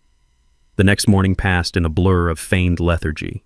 I shuffled when they told me to shuffle. I stared blankly at the wall when they brought me breakfast. I spat out 3 more doses of pills. I was playing the part of the broken man perfectly. At the 48th hour exactly, the door to my room didn't just open. It was thrown open with such force it banged against the concrete wall. Dr. Vance stood there, his face pale as a sheet. Behind him was a wall of black suits. Reginald Moss stepped into the room. He looked like an avenging angel in a pinstripe suit. He wasn't alone. He was flanked by 4 federal agents wearing windbreakers that said FBI. Get away from my client, Reggie roared, pointing a finger at Vance. Mr. Moore, Vance stammered, backing up. We were just assessing. You were holding a United States citizen against his will based on falsified medical evidence, Reggie declared, his voice booming through the ward. He held up a piece of paper with a gold seal. This is a writ of habeas corpus signed by a federal judge an hour ago. It demands the immediate release of Thaddeus Moore. And this," he pointed to the agents, "is the cavalry." 2 agents moved past Reggie. They grabbed Dr. Vance. One of them spun him around and slammed him against the wall. "Dr. Alan Vance, you are under arrest for medical fraud, conspiracy to commit kidnapping, and violation of the RICO Act," the agent recited. Vance screamed. "Darnell made me do it. He paid me. I have the texts." Reggie walked over to me. He looked at my hospital gown and my bare feet. He looked furious. "Are you okay, Thaddeus?" he asked, his voice softening. I reached under the mattress and pulled out the tiny recorder. I handed it to him. "I am fine, Reggie," I said, my voice clear and sharp. "I have the confession. They negotiated the price of my brain, $30,000. Reggie took the recorder. He smiled a smile that was all teeth. "Let's get you out of here, Thaddeus. I have a suit waiting in the car, and we have a court date to keep." I stood up. I walked out of that room and down the hallway. I passed nurses who looked terrified. I passed patients who looked confused. I walked out the double doors into the sunlight. The air tasted sweet. Darnell had tried to bury me in a hole of madness. Instead, he had just dug his own grave, and I was holding the shovel. I sat in the executive suite of T&B Holdings on the 30th floor, a space Darnell had never seen because he believed his father was unworthy of high-rise views. The city spread out below me, a grid of steel and ambition that I had helped build. On my desk sat a stack of contracts. They were the lifeblood of Visionary Strategies, the boutique marketing firm where Darnell held the title of senior vice president. He believed he had secured his position there through his charisma and business acumen. He bragged constantly about his 6-figure retainer and his corner office. He did not know that Visionary Strategies was a shell company I had acquired 5 years ago specifically to give him a playground. I was his only client. I was his only revenue stream. Every dollar he thought he earned was an allowance I paid him to feel important. I picked up my fountain pen. It felt heavy and cold. I looked at the termination order in front of me. It was a simple document. It stated that T&B Holdings was exercising its right to cancel all service agreements with Visionary Strategies effective immediately due to a conflict of interest and reputational risk. The cause listed was Darnell Moore. I signed my name. The ink was black and permanent. I handed the document to my assistant. "File it," I said, "and notify the building manager to initiate the lockout procedure for their suite." I turned to my computer monitors. I had access to the internal servers of Visionary Strategies. I watched the digital slaughter happen in real time. At 9 o'clock, the cancellation email hit the inbox of the agency's CEO, a man named Mr. Sterling, who I paid to babysit my son. At 9:05, the company bank accounts, which were linked to my corporate treasury, froze. The flow of money stopped instantly. It was like cutting the oxygen line to a diver. Darnell was sitting in his office, probably shopping online for watches he could no longer afford, unaware that the air in the room was already running out. I felt a grim satisfaction. He had told me I was no longer family. I was simply granting his wish by removing the family subsidy he had lived on for a decade. Across town, the collapse was swift and brutal. I had a live feed from the security cameras in the Visionary Strategies lobby. I saw Mr. Sterling storm out of his office, his face pale. He marched straight to Darnell's glass-walled sanctuary. I could not hear the words, but the body language was violent. Sterling slammed the termination notice on Darnell's desk. Darnell stood up, knocking over his expensive ergonomic chair. He was waving his hands, shouting, trying to explain. "But there is no explaining away the fact that you are the poison pill that killed the company." Sterling pointed to the door. He didn't give Darnell time to pack a box. He didn't give him time to say goodbye to the secretary he treated like a servant. Security guards appeared flanking Darnell like he was a criminal. They marched him through the bullpen. The other employees watched in silence. They knew. They knew Darnell was a fraud who took credit for their work, and now they were watching him get flushed. Darnell looked terrified. He looked at his phone, probably trying to call me, but his number was blocked. He was dragged to the elevator and shoved inside. Down in the lobby, the building manager was already taping a bright orange notice to the glass doors of the office. Seized for non-payment. The locks were being changed by a locksmith I had dispatched an hour ago. Darnell stumbled out onto the sidewalk. It was raining, a cold gray drizzle that soaked his suit. He stood there looking up at the building he thought he ruled. He had no job. He had no office. He had no income. He checked his pockets, realizing he had left his car keys on his desk, but he couldn't go back up. And even if he could, he didn't have a car to drive anymore. He was just a man on a sidewalk with nothing but the wet clothes on his back. The dominoes had fallen exactly as I placed them. In a cheap motel room on the outskirts of the city, Tiffany sat on a lumpy mattress staring at her phone. She had seen the news alert. A local business blog had already picked up the story. Local marketing firm collapses after losing key investor. Darnell's name was mentioned as the cause. Tiffany felt the walls closing in. The smell of stale cigarette smoke and mildew filled her nose. This was not the life she was promised. She had married Darnell for the penthouse views and the black cards, not for Motel 6 and eviction notices. She looked at her wedding ring. It was a diamond I had paid for. She twisted it on her finger, realizing it might be the only asset she had left. She made a decision then. It wasn't a decision born of love or loyalty. It was the survival instinct of a rat on a sinking ship. If Darnell was broke, he was useless to her. She unlocked her phone and opened a hidden folder of contacts. She scrolled past Darnell. She scrolled past her parents. She stopped at a name she hadn't dialed in years. Chad. Chad was her college boyfriend, a man she had dumped because he wasn't ambitious enough. But rumors said Chad had recently come into a large inheritance. Rumors that I had carefully planted through mutual acquaintances over the last week. Chad was not an heir. Chad was an actor I had hired from a local theater troupe. I had set him up in a luxury suite at the Ritz-Carlton and given him a wardrobe of Italian suits. He was bait. Shiny, expensive bait designed to catch a gold digger. Tiffany typed a message. "Hey stranger, long time. I heard you are in town. I would love to catch up." I watched the message appear on the cloned phone I had given to the actor. I sat in my apartment sipping tea. She didn't wait for Darnell to come home and explain. She didn't wait to comfort him. She saw the ship going down and she immediately looked for a lifeboat. I picked up my burner phone and texted the actor. She bit. "Reel her in. Invite her to the charity gala tonight. Tell her you need a +1. The reply from Tiffany came 30 seconds after the invite. "I would love to. Darnell and I are having issues. It would be nice to be around someone with class again." I laughed, a dry, humorless sound. She was walking right into the lion's den. Darnell was losing his career and his wife was already putting on her makeup to meet another man. They deserved each other. But tonight they would both get exactly what they deserved in front of the entire city. The stage was set for the final act. The Metropolitan Charity Gala was the event of the season. It was held in the grand ballroom of the St. Regis Hotel, a place dripping with crystal chandeliers and the scent of old money. Tickets cost $5,000 a plate. I was the diamond sponsor, though my name wasn't on the program. I sat at a table in the shadowed back corner, invisible to the glitterati, sipping sparkling water and watching the doors. At 8:30, Darnell and Tiffany arrived. They didn't have tickets. They didn't have an invitation. But desperation makes people bold. They had slipped in through the service entrance, blending in with a group of late-arriving musicians. Darnell wore a tuxedo that fit poorly, likely rented or borrowed, and Tiffany wore a dress that was too flashy for the room, a desperate attempt to be seen. They weren't here for charity. They were hunting. Darnell needed a new investor to save his crumbling career, and Tiffany was scanning the room for Chad, the rich ex-boyfriend I had dangled in front of her. They moved through the crowd like sharks in a goldfish bowl, their eyes darting, their smiles tight and predatory. I watched Darnell corner a venture capitalist near the bar, talking fast, his hands waving. The man looked uncomfortable, inching away. Tiffany was texting furiously, looking for her golden parachute.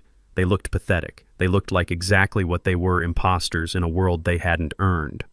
The lights dimmed. The murmuring crowd fell silent as the host took the stage to welcome everyone. This was Darnell's moment. I saw him push past a waiter adjusting his tie.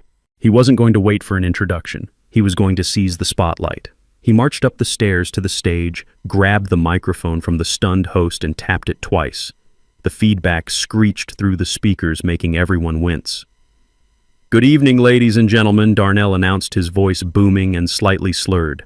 "I am Darnell Moore. Many of you know me as a successful marketing executive, but tonight I stand before you as a victim of a cruel and vindictive father who has stripped me of my livelihood and my home because he is jealous of my success." A murmur of confusion rippled through the room. People whispered, pointing. "Who is this? Is this part of the show?" Darnell continued, gaining momentum. My father, Thaddeus Moore, is a tyrant.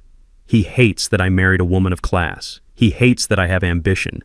He has cut me off, left me destitute, and tried to destroy my reputation. But I am here to ask for your help. I am looking for partners who believe in innovation, who believe in family values, unlike my father. He paused for effect, waiting for applause or sympathy. He got silence. Uncomfortable, heavy silence. And then behind him, the massive projection screen that was supposed to show images of starving children flickered to life. But it wasn't a charity video. It was grainy footage from a hotel room camera. The room was unmistakable, the Ritz-Carlton suite I had rented for Chad. The video showed Tiffany Darnell's wife sitting on the edge of the bed holding a glass of wine, laughing with a man who was not her husband. "I am so glad I called you, Chad." Tiffany's voice rang out clear as a bell over the ballroom speakers. "Darnell is a loser. He is broke. He tricked me into marrying him. I need a man with real money, a man like you." The ballroom erupted. Gasps, shocked laughter. Darnell turned around, staring at the screen in horror. He saw his wife, the woman he was defending, betraying him in high definition. But the show wasn't over. The video cut to a black screen and audio began to play. It was a recording from the bug I had planted in Darnell's pocket weeks ago. "I can't stand her parents." Darnell's voice sneered loud and ugly. "Brent and Susan are leeches, white trash wrapped in expensive clothes. As soon as I get my dad's money, I am kicking them to the curb. They smell like desperation." The audio cut off. The lights came up. Darnell stood frozen on stage, the microphone dangling from his hand. He looked out into the crowd. He saw Tiffany standing near the bar, her face a mask of terror. He saw Brent and Susan, who had somehow managed to sneak in too, staring at him with pure hatred. "You ungrateful little worm," Brent shouted, charging toward the stage. He wasn't a fighter, but rage gave him speed. He tackled Darnell, knocking him into the podium. They rolled on the floor, a tangle of limbs and tuxedos, punching and cursing. Tiffany screamed, trying to run, but she tripped on her dress and fell. The guests, the elite of the city, were filming everything on their phones. It was chaos. It was ruin. It was perfect. I stood up from my table in the back. I adjusted my jacket. I didn't need to say a word. The truth had spoken for me. I walked toward the exit as security swarmed the stage to break up the fight. Darnell was finished. Tiffany was exposed. And the Miller family was at war with itself. I walked out into the cool night air, leaving the heat of their destruction behind me. Protocol Z was complete. Now it was just a matter of cleaning up the debris. 3 days after the charity gala, the city was buried under a sheet of freezing rain. The streets were empty, and the wind howled through the alleyways of the South Side. I sat in the darkness of my living room, the only light coming from the street lamps filtering through the blinds. I was not asleep. I was waiting. I knew my son. I knew that when a man is stripped of his pride, his money, and his reputation, he does not reflect on his sins. He lashes out. He seeks a quick fix. And Darnell knew exactly where I kept my ledger. He remembered the steel safe behind the painting of the lighthouse. He believed that safe was filled with stacks of cash, the millions I had hidden from him. He did not understand that the true value was in the paper trail, not the paper currency. At 2 a.m, a shadow moved across the front window. It was a clumsy, stumbling shadow. Darnell was drunk. I could hear him muttering to himself outside, cursing the cold, cursing the ice, cursing me. He was holding a bottle of cheap whiskey in one hand and something that glinted in the streetlight in the other. It was a long, serrated kitchen knife. He had not come to talk. He had come to take. He had reached the end of the road. His friends had abandoned him. His wife was at war with him. His in-laws were revealed as frauds. He had nowhere to go but back to the father he despised, not to beg for forgiveness, but to demand what he felt was his birthright. I heard the scratch of metal on the lock. He was trying to pick it, but his hands were shaking too much. He grew frustrated. He kicked the door once, twice, 3 times. The wood held. I had reinforced the frame days ago, anticipating this exact moment. He screamed a sound of pure animal rage. Then came the sound of shattering glass. He had used the handle of the knife to smash the small window pane near the latch. He reached in, unlocking the deadbolt from the inside. The door swung open, crashing against the wall. Darnell stumbled into the hallway. He brought the smell of the storm with him, mixed with the stench of sweat and alcohol. He didn't call out my name. He didn't check to see if I was awake. He moved with a singular, destructive purpose. He marched into the living room, kicking over a small table where I kept my reading glasses. The lamp crashed to the floor, the bulb popping with a sharp hiss. "Where is it?" he slurred, swinging the knife through the empty air. "Where is the money, old man? I know you have it. You have millions. You owe me." He walked to the wall. He ripped the painting of the lighthouse down. The canvas tore. The frame splintered. He threw it behind him, not caring that it was a gift from his mother, painted by her own hands 20 years ago. He saw the safe. His eyes lit up with a feral greed. He dropped the whiskey bottle. It shattered on the floor, soaking the rug. He grabbed the dial of the safe with both hands, spinning it frantically left and right as if force alone could open the tumblers. "Open up," he screamed, banging his fist against the steel door. "Open up, you piece of junk!" When the safe didn't yield, he turned his rage on the room. He slashed the sofa cushions with the knife, ripping the fabric, sending stuffing into the air like snow. He swept my books off the shelves. He smashed a vase that had been in the family for generations. He was destroying the only home he had ever truly known, trying to find a fortune that he would have just squandered in a week. It was heartbreaking. It was pathetic. It was the final proof that the son I loved was gone, consumed by the monster of his own entitlement.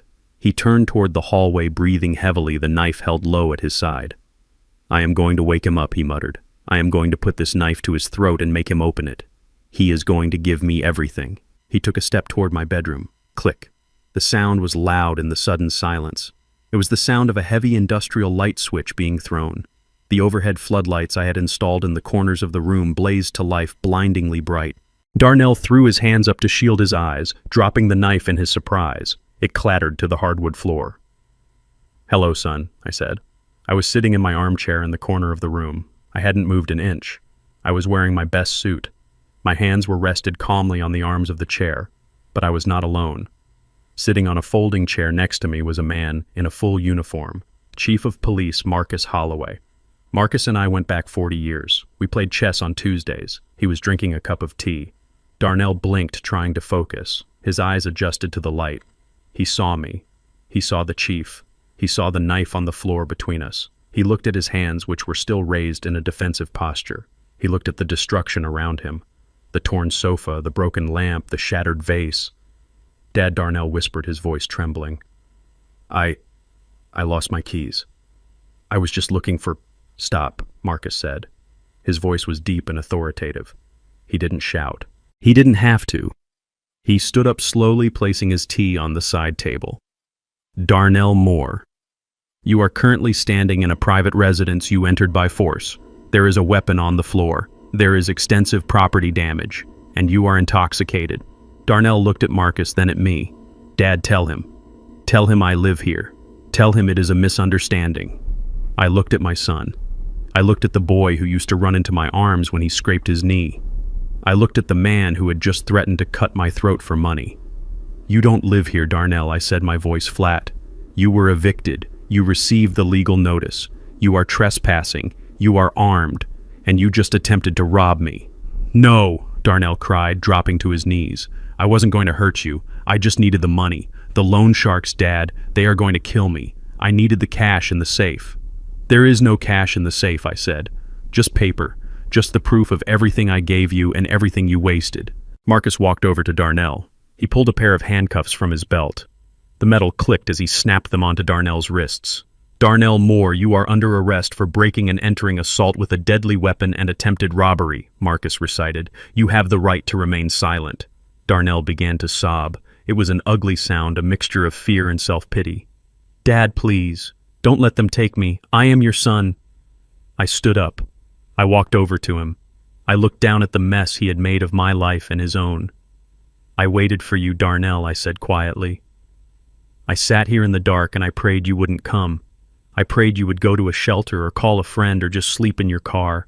I prayed you would hit rock bottom and start to climb, but you didn't. You came here to take. You came here to hurt. You made your choice." I nodded to Marcus. "Take him." Marcus hauled Darnell to his feet. They walked toward the door, past the broken glass and the ruined painting. Darnell looked back at me one last time, his eyes wide with terror. "Dad," he screamed as Marcus pushed him out into the rain. "Dad, help me." I watched the door close.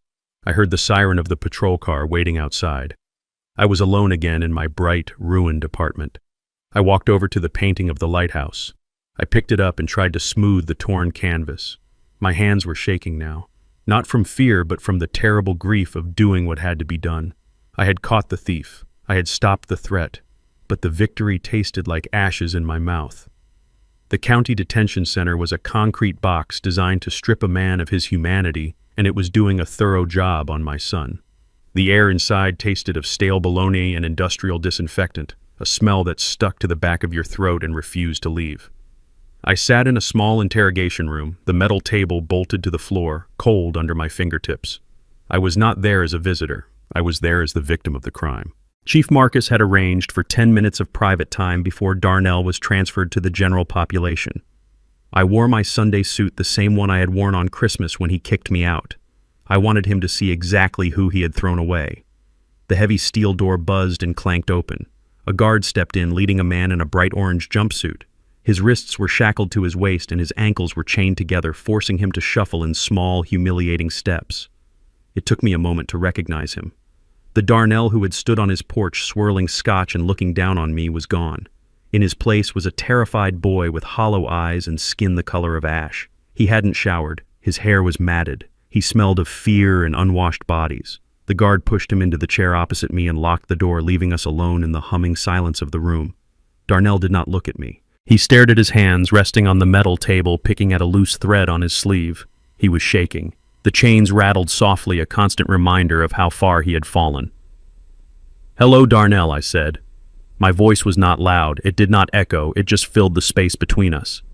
He looked up then. His eyes were red and swollen. When he saw me, he didn't show anger or defiance. He collapsed. It wasn't a physical collapse, but a spiritual one. His shoulders slumped and his face crumpled into a mask of absolute misery. "Dad," he choked out. "Dad, you have to get me out of here. It is a nightmare. There are animals in there, Dad. I haven't slept. I haven't eaten. Please, I will do anything. Just pay the bail. I know you have the money." I leaned back in my chair watching him.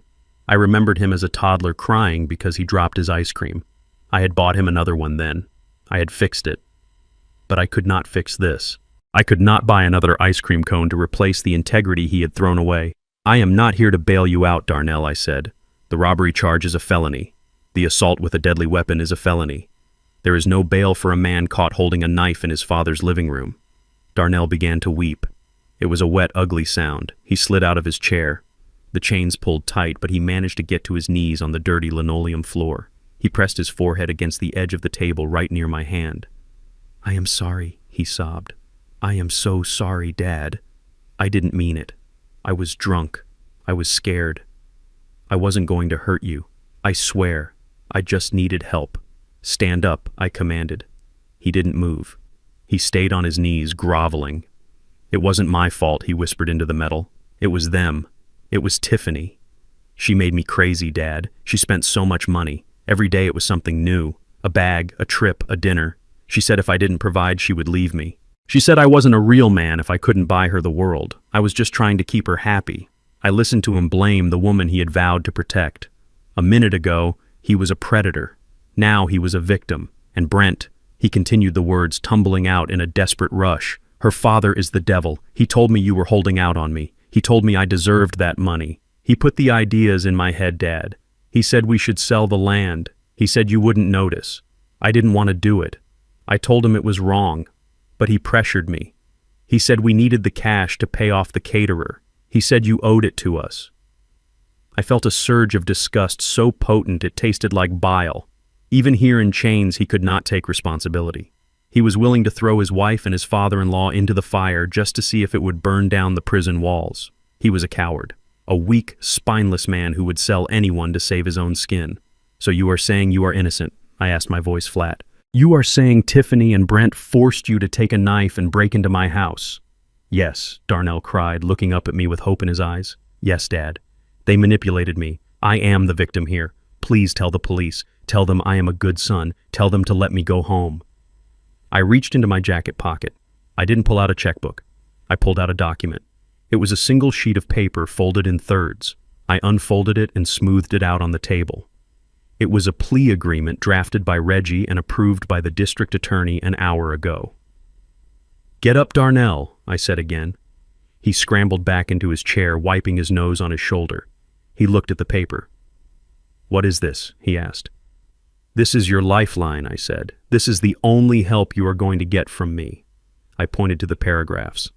"I have the deed, Darnell, the deed to the 5-acre commercial lot, the one you signed yesterday in the diner, the one you sold for $50,000 in counterfeit cash to an undercover agent working for my security team." Darnell's face went white. "You know about that. I know everything I said. I have you on video forging my signature. That is forgery. That is fraud. That is grand larceny. That alone carries 10 years. Add the break-in and the assault and you are looking at 20 years in a state penitentiary. You will be an old man when you get out, Darnell. You will be older than I am now." He started to hyperventilate. No. Dad, please." I tapped the paper.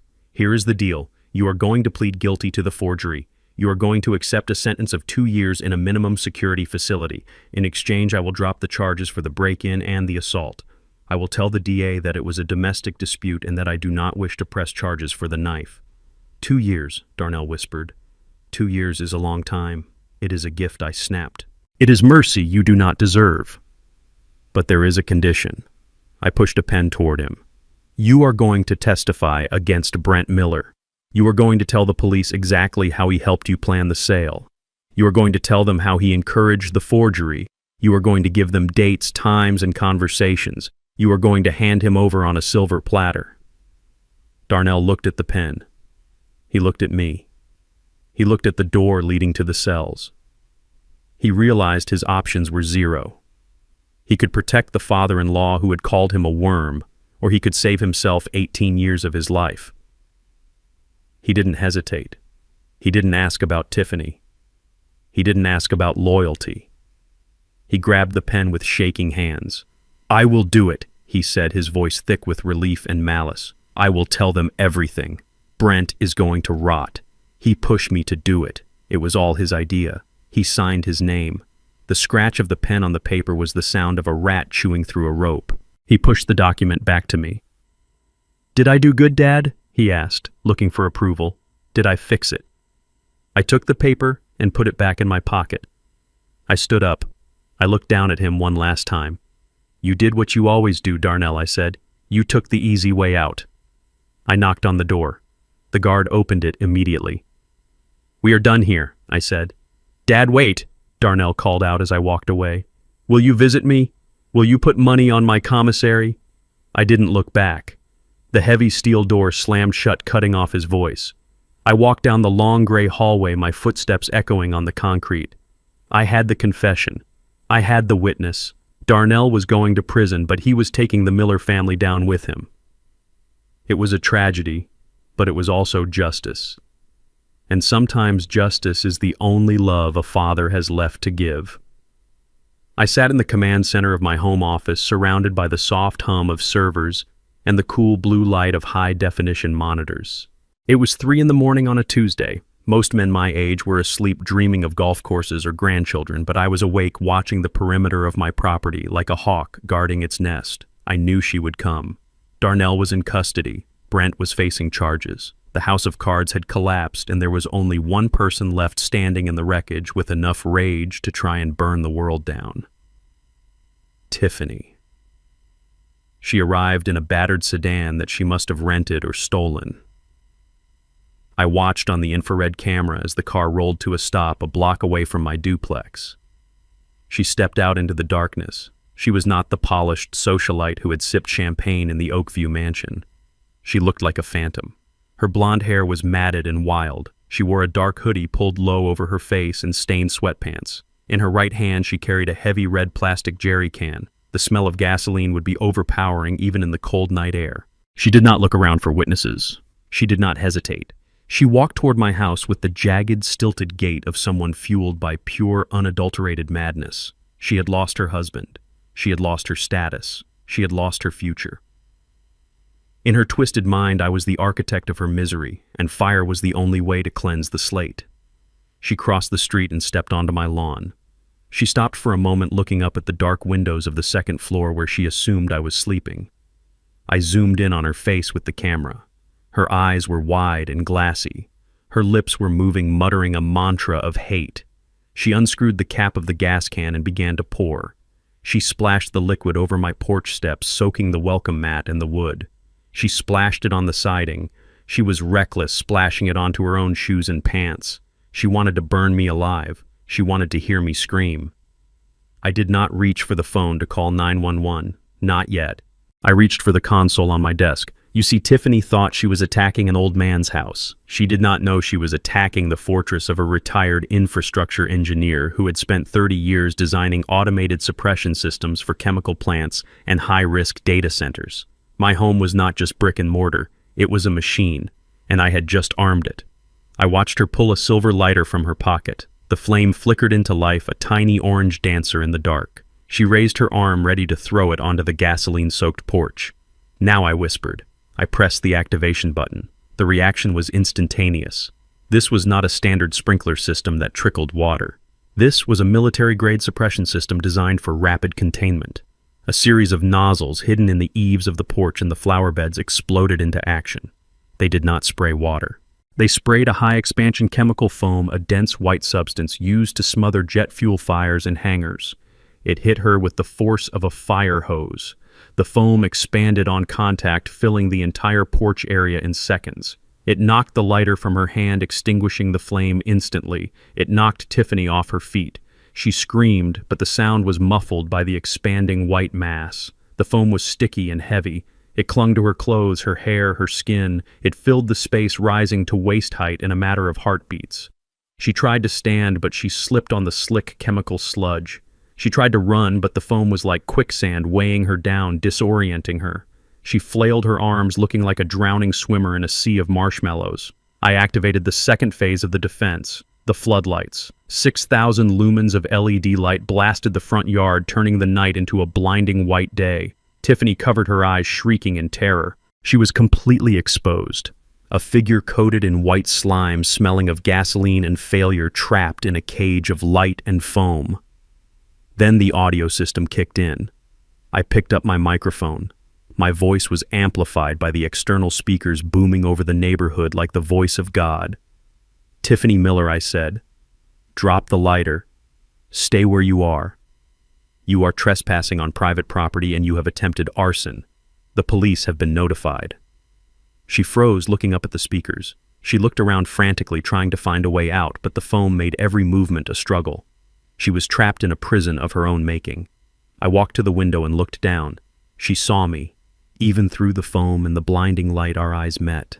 "I hate you," she screamed. "You ruined my life. You are a devil." "I did not ruin your life, Tiffany," I said, my voice calm over the speakers. "You ruined it the day you decided people were objects to be used. You poured the gas. I just put out the fire." 2 minutes later, the sirens wailed. They didn't have to look far for the suspect. She was the only person in the neighborhood glowing white under the floodlights, stuck to my porch like a fly on fly paper. 2 officers approached her cautiously, their hands on their weapons. They smelled the gasoline immediately. They saw the red can lying on its side in the foam. There was no investigation needed. The crime scene was pristine in its clarity. They dragged her out of the foam. She slipped and slid, fighting them, kicking and screaming obscenities. They handcuffed her wrists behind her back. She looked ridiculous. She looked pathetic. The foam dripped from her nose and her chin. Her expensive hoodie was ruined. Her dignity was gone.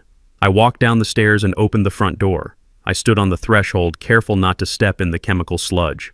The officers looked at me, then at the foam, then back at me. They looked impressed. "Hell of a system you have here, Mr. Moore," one officer said. "I like to be prepared," I replied. Tiffany looked up at me. Her face was streaked with tears and chemical residue. "Why didn't you just die?" she sobbed. "Why couldn't you just be a normal old man and die?" "Because I have work to do," I said, "and because I refuse to let a gold digger with a lighter write the end of my story." They put her in the back of the patrol car. She was still screaming as they drove away. I watched the taillights fade. I looked at my porch covered in white foam and gasoline. It would take a professional crew to clean it up. It would cost money. But as I stood there in the cold night air, I didn't care about the cost. I cared about the safety. I was safe. My legacy was safe. And the people who had tried to destroy me were all in cages of their own design.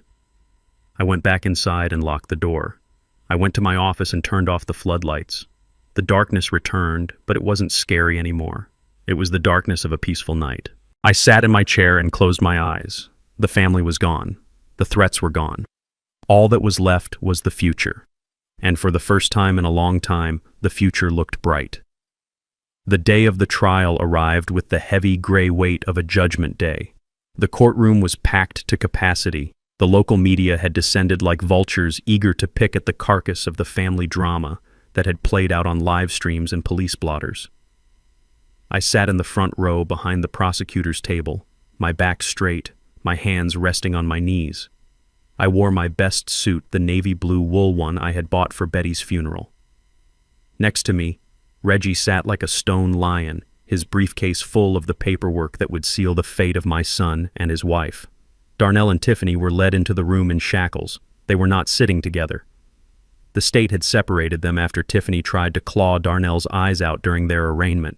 Darnell looked like a shell of a man. His orange jumpsuit hung loosely on his frame, and his hair, which he used to style with expensive gels, was matted and dull. He scanned the crowd frantically until his eyes landed on me. He didn't look angry. He looked pleading. He looked like he was still hoping I would stand up and tell the judge it was all a big mistake. Tiffany, on the other hand, looked feral. Her prison grays were stained, and she glared at me with a hatred so pure it almost crackled in the air.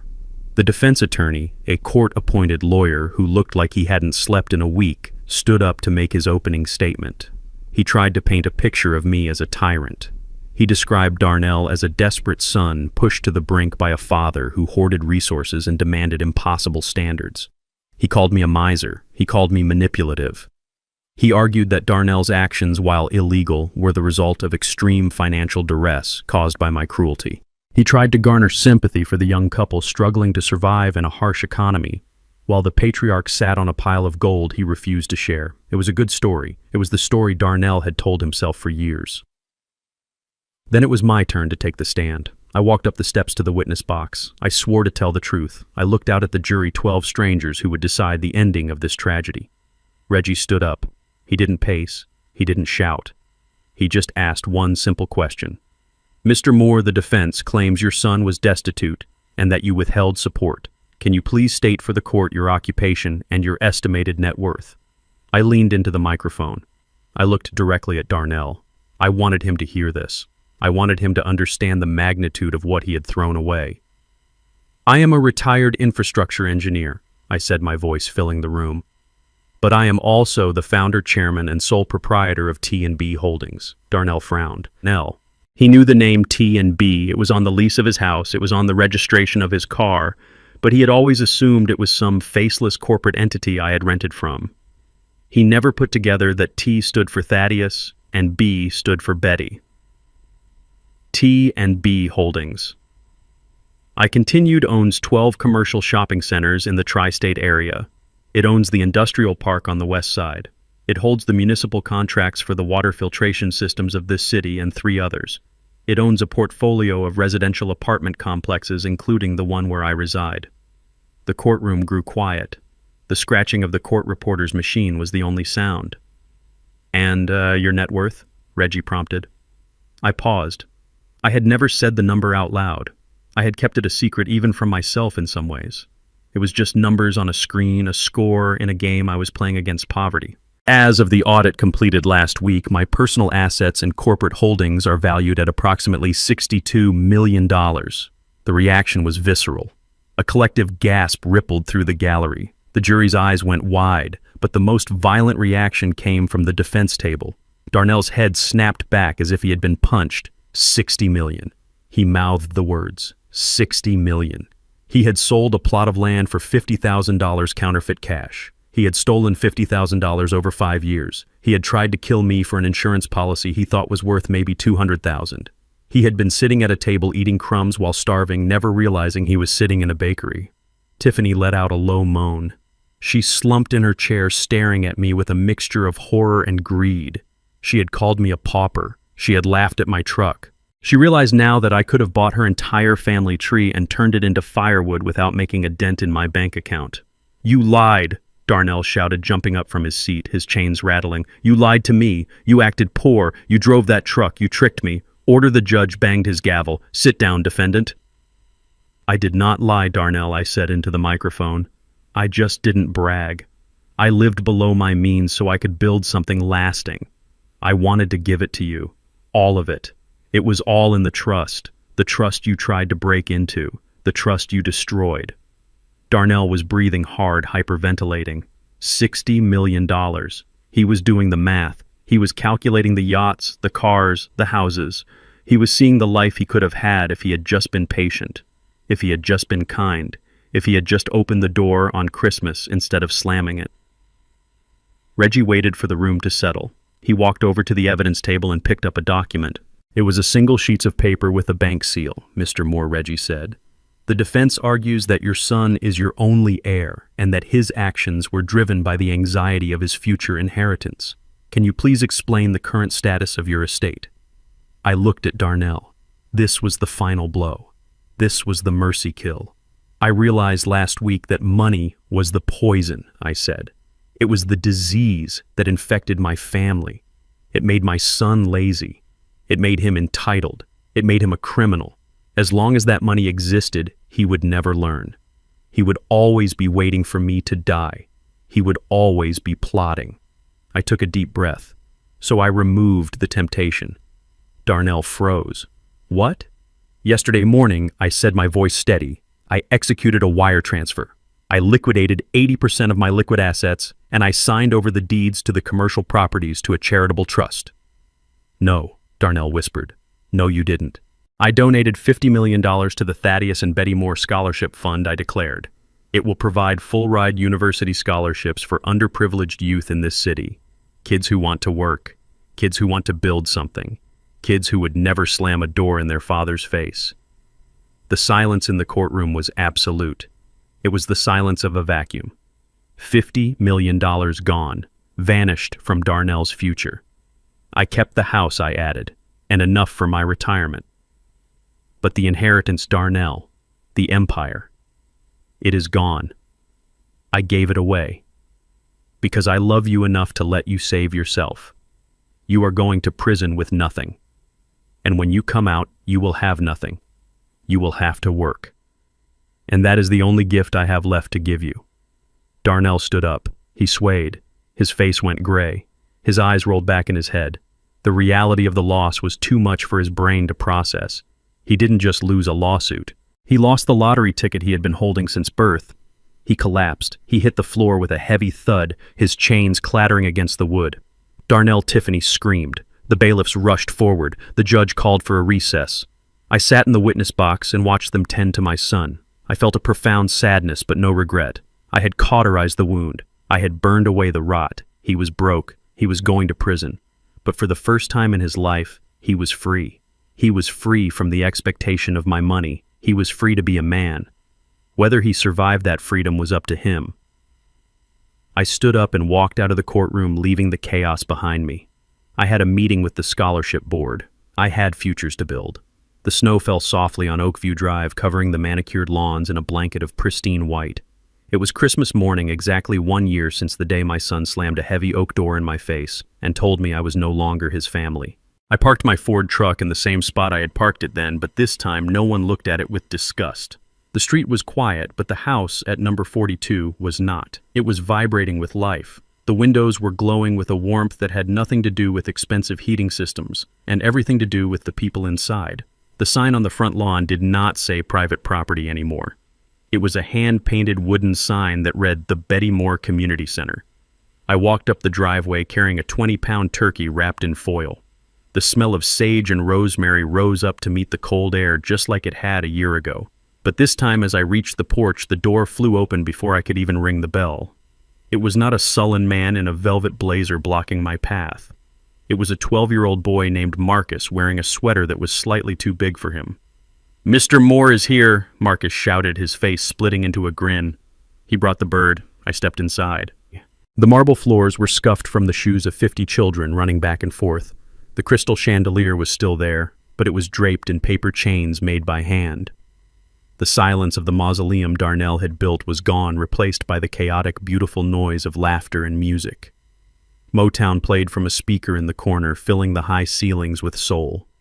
This house, which had been a monument to vanity, was now a sanctuary. I had donated the property to the trust immediately after the trial. It was now a home for scholarship students who had nowhere else to go during the holidays. Kids who came from the same dirt I came from. Kids who knew the value of a roof over their heads. I walked into the dining room. The long mahogany table where Tiffany's parents had sipped their wine was now extended with folding tables to seat 30 people. There were no crystal flutes. There were paper cups and mismatched plates. The food wasn't catered lobster and truffle pasta. It was a potluck of epic proportions. Macaroni and cheese, collard greens, cornbread, candied yams, and potato salad made by the grandmother of one of the students. It smelled like home. It smelled like the kitchen Betty and I had shared for 40 years. Reginald Moss was sitting at the head of the table. The shark, the man who had terrified judges and destroyed Darnell's defense, was currently wearing a ridiculous red Santa hat with a white pom-pom. He had a napkin tucked into his collar and a drumstick in one hand. When he saw me, he stood up, wiping grease from his mouth. Thaddeus Reggie boomed his voice, still carrying that courtroom authority, but softened by the holiday spirit. "You are late. We were about to start without you." I set the turkey down in the center of the table. I peeled back the foil. The steam rose up and a collective sigh went through the room. "I am never late, Reggie," I said, smiling. "I just like to make an entrance." Reggie clapped me on the back. The students looked up at me with eyes that held something Darnell had never shown me. Respect, not fear, not greed, just genuine respect. "Sit down, Mr. Moore," a young woman named Maya said. She was an engineering student at the State University, brilliant and driven, the first in her family to go to college. She pulled out a chair for me, the same chair Darnell used to sit in like a king. I sat down. I looked around the table. These were strangers by blood. I didn't know their ancestors. I hadn't changed their diapers. But as we passed the plates and shared the food, I felt a connection stronger than DNA. We talked about their classes. We talked about their dreams. We talked about concrete and steel and how to build things that last. Reggie told stories about our time in Vietnam, embellishing the details until we were all laughing so hard our sides hurt. He told them about the time I fixed a generator with a chewing gum wrapper and a prayer. He didn't talk about my money. He didn't talk about the $60 million. To these kids, I wasn't a bank account. I was a mentor. I was the man who gave them a chance. "This house," I said, tapping the table, "feels better now. It was too cold before. It had too much space and not enough heart." "It is a good house," Maya said. "It is warm. Thank you, Mr. Moore, for everything." I looked at her and I saw the future. Darnell had wanted to use my legacy to buy status. These kids were using it to buy freedom. That was the difference. After dinner, while the students were clearing the table and arguing playfully about who had to wash the dishes, I stepped away to the living room. A fire was crackling in the large stone fireplace. It was the only light in the room, casting long, dancing shadows on the walls. I walked over to the mantel. There was no stocking for Darnell. There were no photos of Tiffany. The slate had been wiped clean. I reached into the inside pocket of my jacket and pulled out a white envelope. It was stamped with the seal of the State Correctional Facility. It had arrived yesterday. I had debated whether to open it. I had debated whether to bring it here. But I knew I needed to end this chapter where it began. I opened the envelope. The letter was written on lined yellow paper in pencil. Darnell's handwriting was small and cramped, completely different from the flamboyant signature he used to sign checks. "Dad," it read.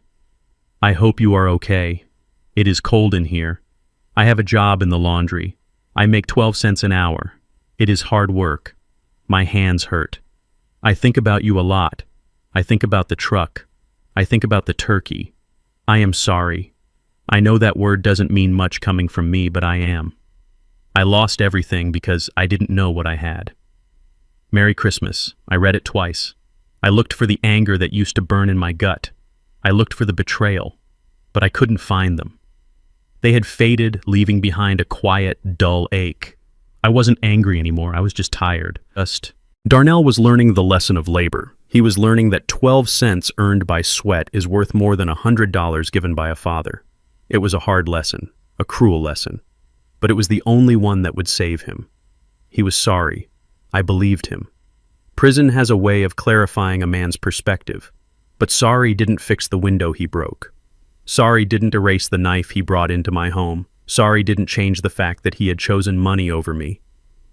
I looked at the fire. The flames licked at the logs, hungry and bright. "I love you, son," I whispered to the empty room. I love you enough to let you stay where you are. I love you enough to let you become a man, even if you have to do it in a cage. I held the letter over the fire. The paper curled and browned from the heat. Then it caught. The yellow flame consumed the pencil words. It consumed the apology. It consumed the past. I watched it burn until it was nothing but black ash floating up the chimney into the cold winter night. I turned around. Reggie was standing in the doorway watching me. He held 2 glasses of cognac. He didn't ask about the letter. He didn't ask about Darnell. He knew. "To family," Reggie said, handing me a glass. I took it. I looked back toward the dining room where the laughter of 30 young people was filling the air. "To family," I repeated. "The one we build, not the one we are born with." We clinked glasses. The sound was a soft, clear bell in the warm room. I took a sip. It burned, going down a good, clean burn. I was 71 years old. I had lost a son, but I had gained a future. I walked back into the light of the dining room, ready to serve dessert. The turkey was gone. The past was ash. And for the first time in a long time, I was truly home. Thaddeus's journey teaches us a harsh but necessary truth. Shared DNA does not guarantee loyalty, nor does it entitle anyone to unconditional support in the face of disrespect. Darnell's downfall wasn't just about losing an inheritance. It was the inevitable result of valuing superficial status over genuine human connection. True wealth isn't found in bank accounts or luxury cars, but in the integrity of earning one's way and the bonds we build with those who truly respect us. Sometimes the most loving act a parent can do is to let their child fall so they might finally learn how to stand on their own. If you believe that true family is built on respect, rather than blood, hit that like button and subscribe for more stories of justice served.